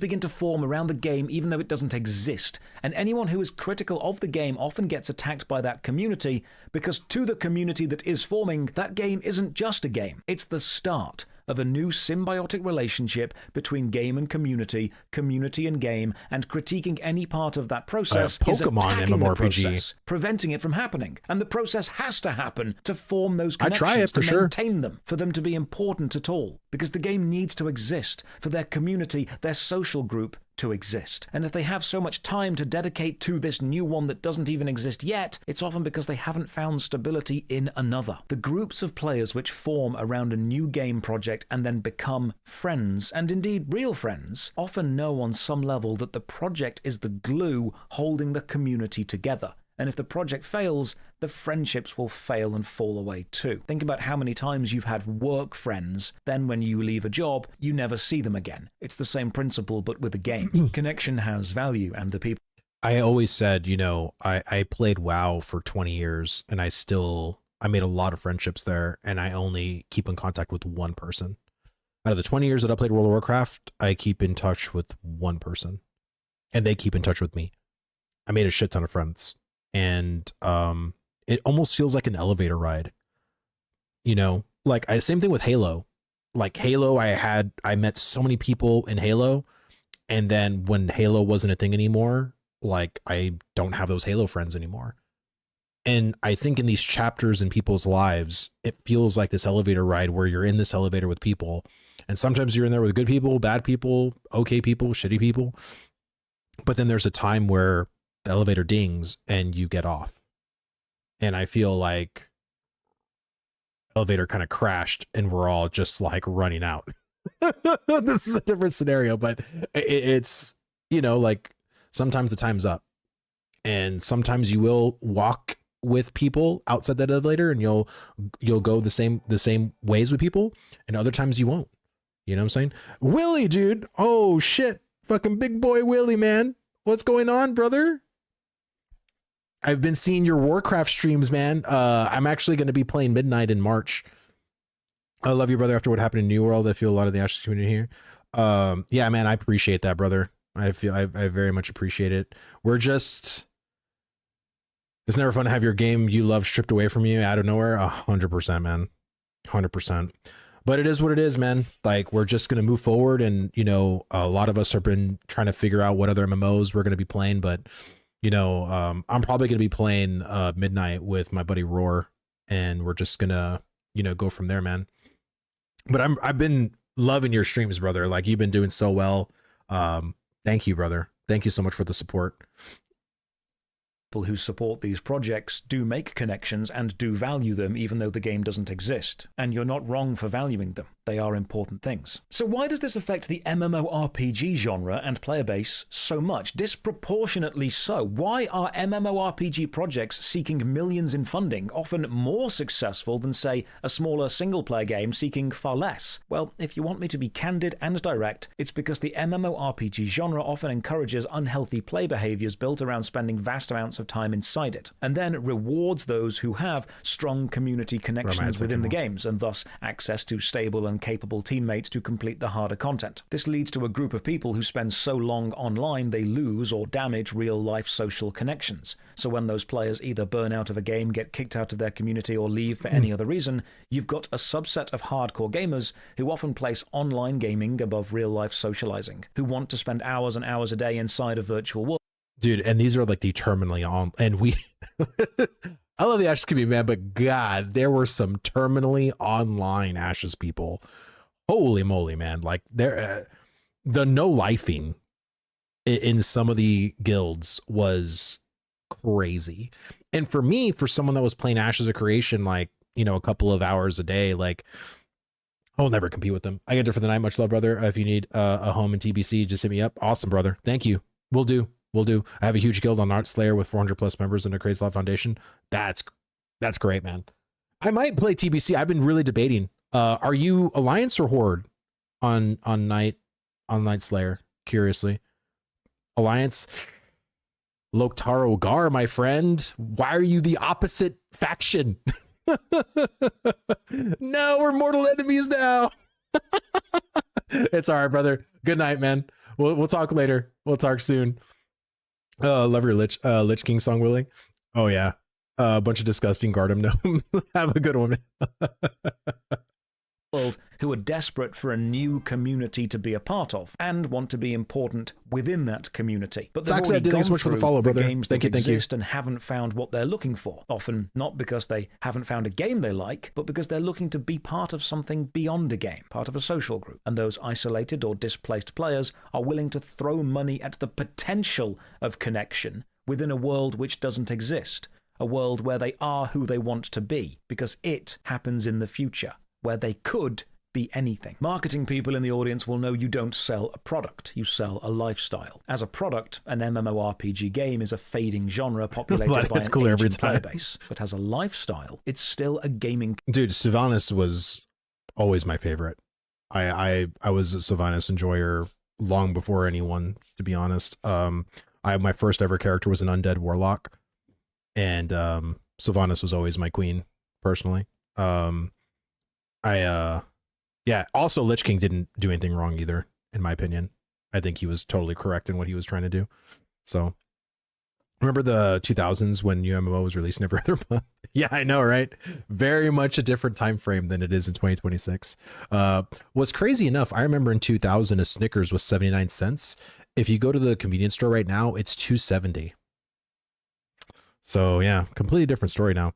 Bro, I'm devastated. I feel like EQ next ideas were being brought into Ashes. I feel I lost a game I really wanted twice. The Mount Baron will be there. I know, brother. It sucks. Yeah, the Graveyard Golem mount is by far one of the best mounts I've ever seen in a game, and I will miss that mount. Such a great mount. It was an unfortunate turn of events for MMO genre. Was already hanging by a thread. People didn't trust the genre, and AOC was going to help and turn it around. But this just drive more people. Yeah, I feel like Daniel. I think now that Ashes like fell flat on its face, I think it's going to be the biggest uphill battle, because it was already an uphill battle. Let's just be honest, right? When it comes to like any Kickstarter project or any new MMO. But I think now it's going to be insanely hard for any Kickstarter project to go up, go anywhere. It's, I feel like the MMO genre is going to just quietly die. Like, and what I mean by that, it's just going to have its big players and everything else would just evaporate.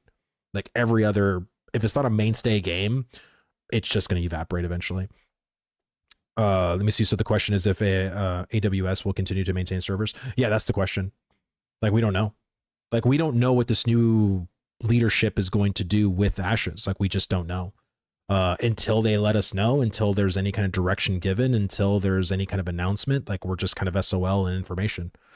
Connection that people want. And selling tickets to the next big thing grand opening gala is far more impressive and prestigious than waiting for the thing to open and then selling normal tickets. People want to be at the premiere because they get seen being at the premiere, and this makes them important. Market confidence is, which will hopefully form around the thing. Dead. Consider this. When a Kickstarter MMORPG, a project or game which does not exist and is not playable, gives people the opportunity to pay hundreds or even thousands of pounds to support it, people do. And people then defend doing so. Maybe they believe in the project. But more often, I've found it's because those people are buying the future fantasy of social involvement and a community they fit in. They are buying the potential of a dream. Now imagine if...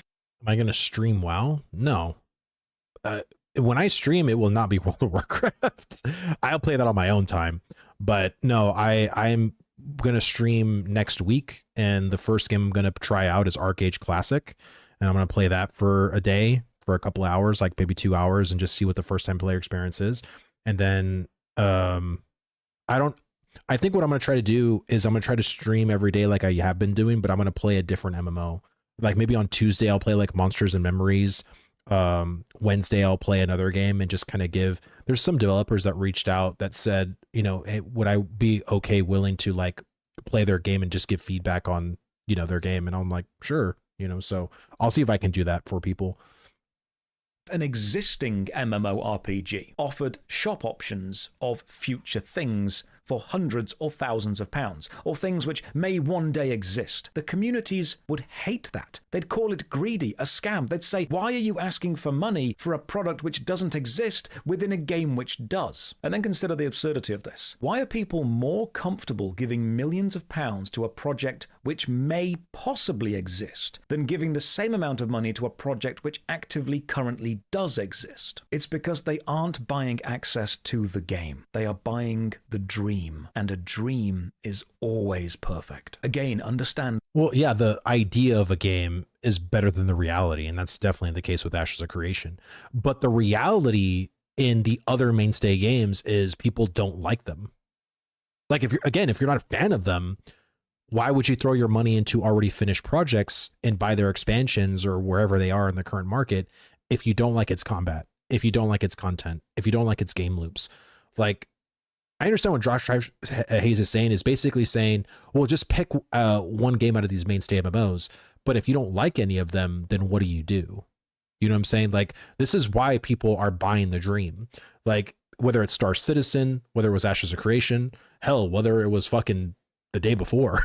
Like, I don't know how people, I think it reached like 47,000 people on Steam that were playing it that day that it came out. I mean, hell, even Asmongold played it for memes, but crazy. You know what I'm saying? Yeah, Crowfall. Like, it's people want something new and different, and the AAA studios aren't providing them. And people aren't really going to the Korean ones because there's a lot of people that don't want pay to win built into their game. They don't want 3 different monetization styles. They don't want 2 different battle passes. They don't want 9 different in-game currencies along with 2, marketplace currencies to like trade fucking currencies with, to buy fucking power, buy gear, buy higher item level. Like, they just don't want that. So it very much sucks. Like everybody that's in our position or in the MMO RPG genre, and you don't like one of the mainstay MMOs, you're in a shitty position, because the answer is you should like one of those mainstay MMOs, because then your life would be great. But that's not the reality for, I think, potentially millions of people. There were so many people in the MMO genre that left the genre completely because there just wasn't anything that appeased to them anymore. And it's very slim pickings, you know? So I understand why the hope is there. I understand why the dream is alive, because people do believe in the genre enough to support projects like this. I be one of them.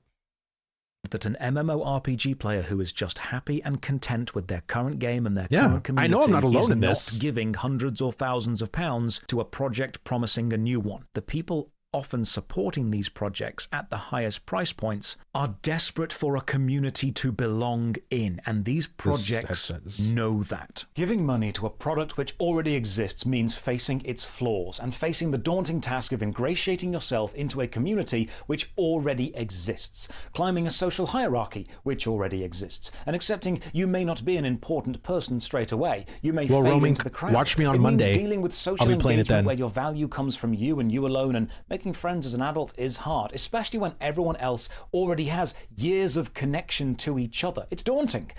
If you're coming from another MMORPG that you've played for years, it might mean unlearning mechanical systems and learning new ones, the embarrassment of failure. But when a game is brand new, everyone's suddenly in the same position. You're not the new guy, the outcast, or the extra anymore. You're suddenly one of the pioneers, the founders. You're in at the ground floor. And if the community grows, you won't just be some guy. You'll be one of the originals.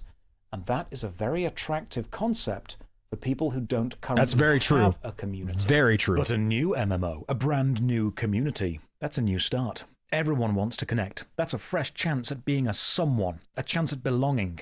And if it's still being designed, maybe a chance to suggest tweaks and changes which will make it more like a game you once loved, to reclaim a level of familiarity. This is often why some of the highest, most expensive Kickstarter tiers have you designing aspects of the game. It's a way of saying, hey, not only is there a community, but you are important in it. This is another reason why so many Kickstarted MMORPGs often focus on the hardcore full loot PvP crowd, because those are often the players who, if not entrenched in a specific game long term, are so desperate to find a new community, because the games they latch onto often dwindle and die out, precisely because the design of them isn't conducive to holding a community long term. The players happy to ride the roller coaster of a theme park MMORPG, well, they're just doing that. And that's why the genre has been the same games for the past. See, I think they should give EOC to another studio. I think it's better chances rather than outright letting it die. I've talked to a lot of people, and a lot of people wouldn't follow Ashes if it stayed. I think Ashes is going to, like, I am not definitively saying I will never play Ashes of Creation, because honestly, like, even if it didn't follow Steven's vision and it went in a different direction, but the direction it went into, I didn't mind and I actually liked, you know, I would try it. But as soon as Ashes of Creation, you know, goes pay to win, pay to convenience, or does any kind of shady monetization practices that I don't like, then I'm out. Like, so I don't care how great the game is at that point. Like, I'm not going to play it. So, I mean, that's kind of like my personal problem with, like, if they were to sell to another studio or, you know, do shit, because that's what they do to every MMO, is they just monetize the fuck out of them. And it just becomes like a mobile phone game at that point. 10 years, because those are the communities which have endured, and that's why people will keep throwing money at new MMORPG projects, because those people haven't found a community they fit into yet, and the new game is promising to be just that. And that's why games almost never release, because the MMO genre is incredibly expensive, and even when they do, the community is small and often proceeds to just keep getting smaller until it can't sustain itself and the cycle begins again. Another project appears, promising another dream, and people throw money at that one too. So the next time you see an MMORPG project like this, consider if you are being sold a dream of a potential future, and then try to wake up before deciding to give it your money. I firmly believe the MMORPG genre's greatest strength is not being the most technically advanced gaming experience, but the community within the games. Mechanically, all MMOs have glaring flaws. A brand new one won't change those. And a player desperate for a new MMORPG is often not crying out for a mechanical revolution within the game experience itself, but for a community to belong to experience the mechanics of the game with. This is why you won't see a WoW killer, no matter how mechanically advanced a new game is, because it's never been about making... Oh, you'll see a WoW killer. 100%, and it's the Riot MMO. The Riot MMO will absolutely dwarf World of Warcraft. I will put money on it. The Riot MMO will be 3 to 5 to even 10 times bigger than World of Warcraft ever was.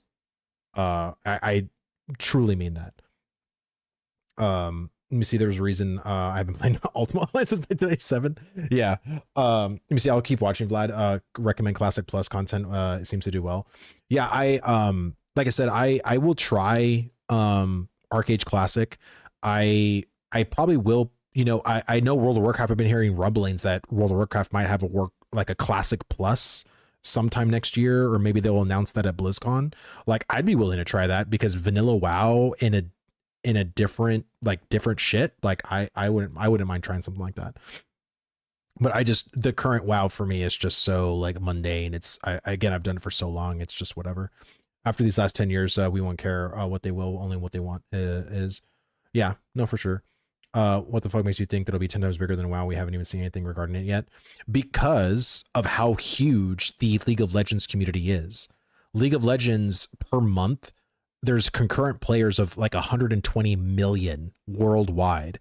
If even 10% of that community tries the Riot MMO, which I don't think it'll be 10%, it'll be way more than that, but even conservatively, just that community were to try the WoW, it would dwarf the WoW numbers. WoW right now at best has maybe 4 or 5 million players currently.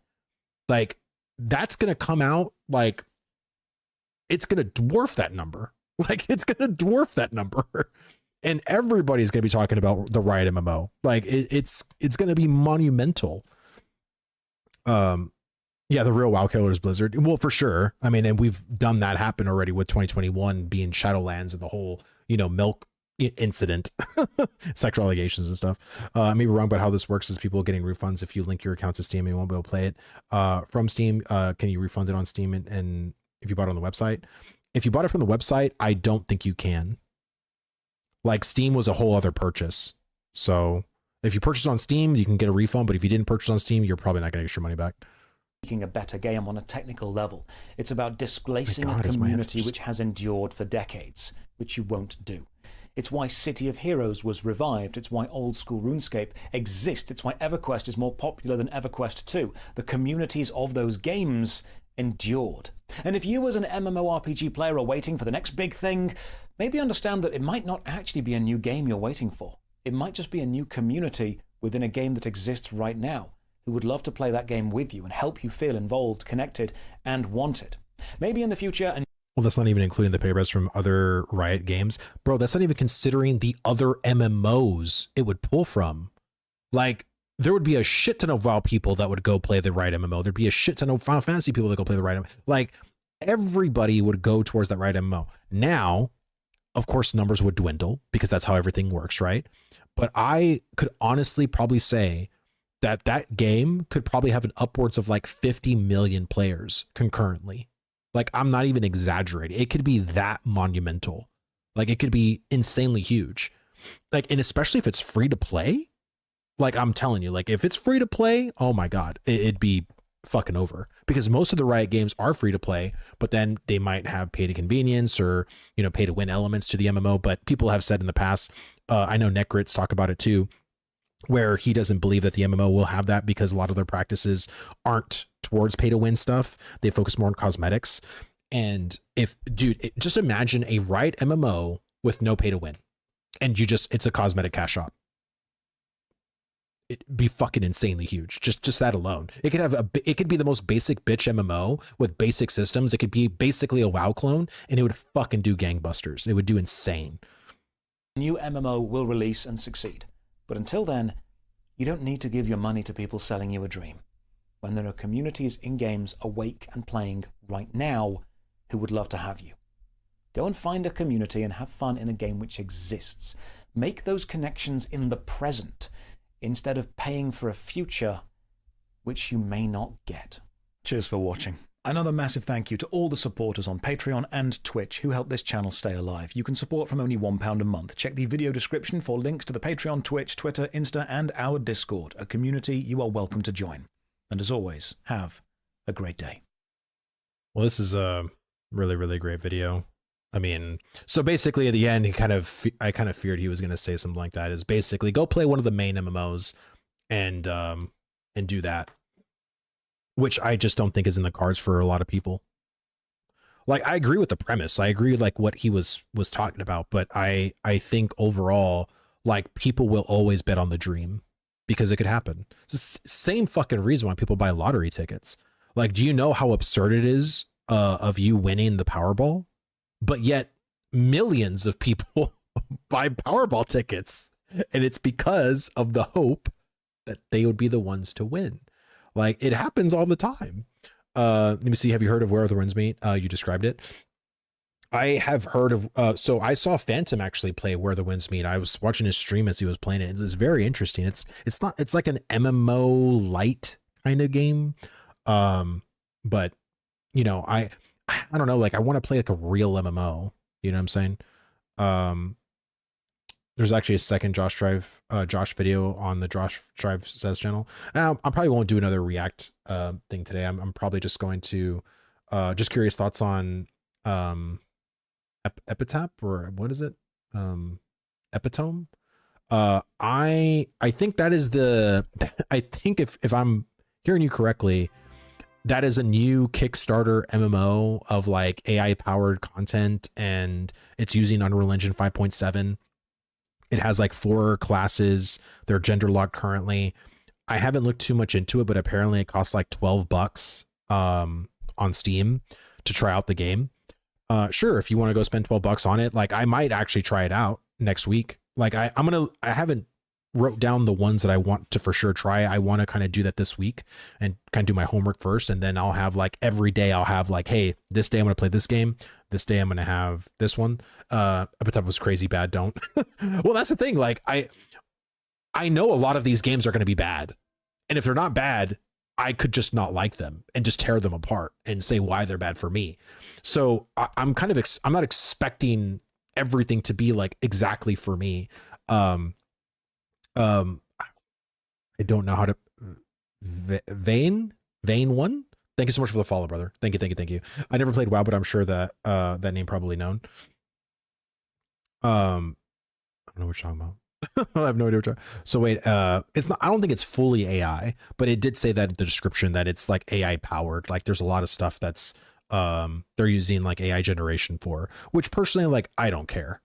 Like I'm a gamer where I'm not this whole, they used AI, like shocked. Like, no, I don't care. As long as the systems are good, great. Like I don't care.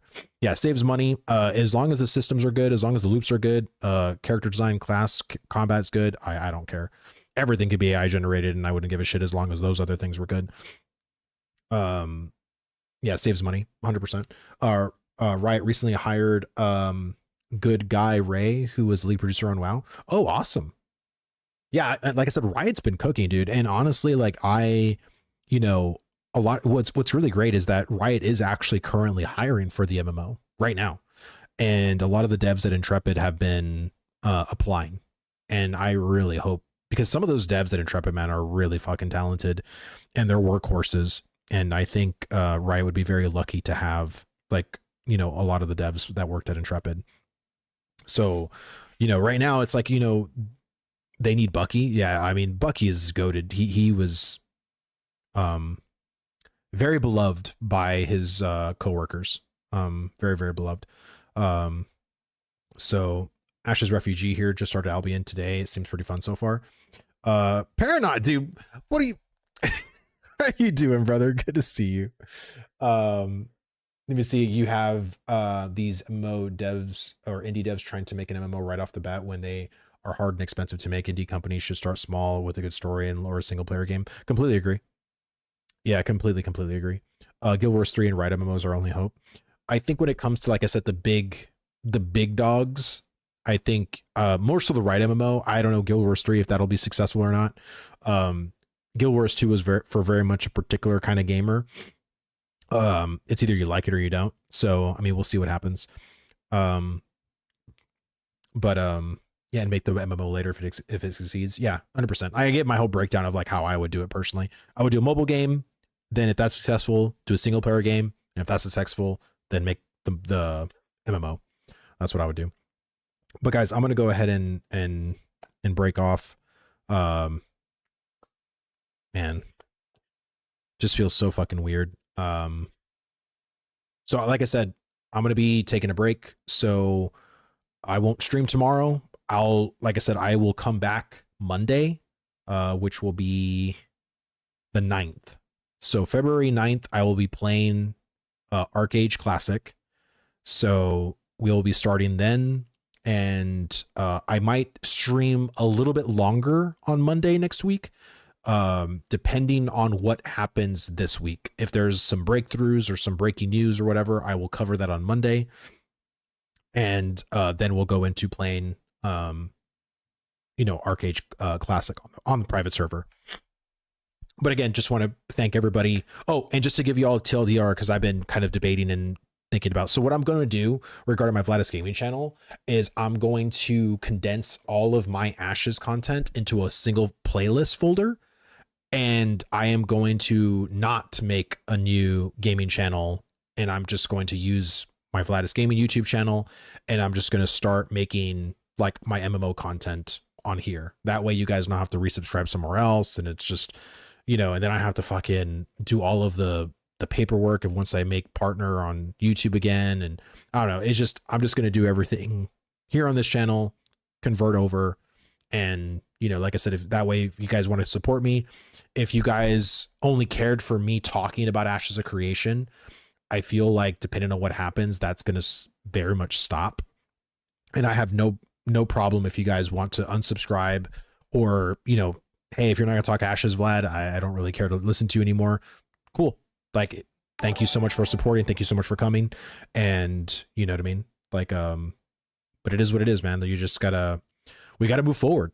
Ashes is no more. And we got to move forward. And I really do appreciate all the support from people. Karma, thank you so much for the sub. And I don't know who subbed before that, but thank you again. Mixuts, I didn't thank you, but thank you as well for the follow on Twitch. Thank you. I've been, I think a lot of the content creators in the Ashes have gotten so much support lately, and I just want to thank everybody for coming on and hanging out and stuff like that. Adam, dude, holy shit, brother. What is going on, man? I'm so sorry. You, if you guys didn't know, Arcane Adam was actually the content creator manager for Intrepid. And my heart goes out to you, brother. Like, you were such a good dude to us. You did a lot for us, and I know you would have done an amazing fucking job if it just would have kept going. So thank you for being here and part of the AOC community, man. I appreciate you. I appreciate you too, brother. Thank you. So yeah, it makes me, it makes me good that, you were here. And like I said, I will see you all guys Monday. You'll have a great, safe week. Enjoy yourselves. Wish I can speak more, but yeah, it just sucks a lot. Yeah, I know, man. I know you can't. I mean, there's a lot of NDA shit. So there's a lot of legal stuff happening. Totally get it. Just know that my heart goes out to you, your family, to everybody at Intrepid. It's this week sucks for all of us. But thank you all so much for watching. Let me see who I can raid out to. 1 second. Should I raid out to someone in the Ashes category? I don't even know. I don't even know what to do. I don't know. I'm just gonna exit off, to be honest. I don't know. All right. Thank you all so much. I'll see you guys on Monday next week. Arcade Classic. If you guys want to come in for that adventure and see where it all originated from, I have no idea because I'd never played Arcade. So come and join me if you want to experience it for the first time too. And I'll see you guys next week. Take care. Love you guys.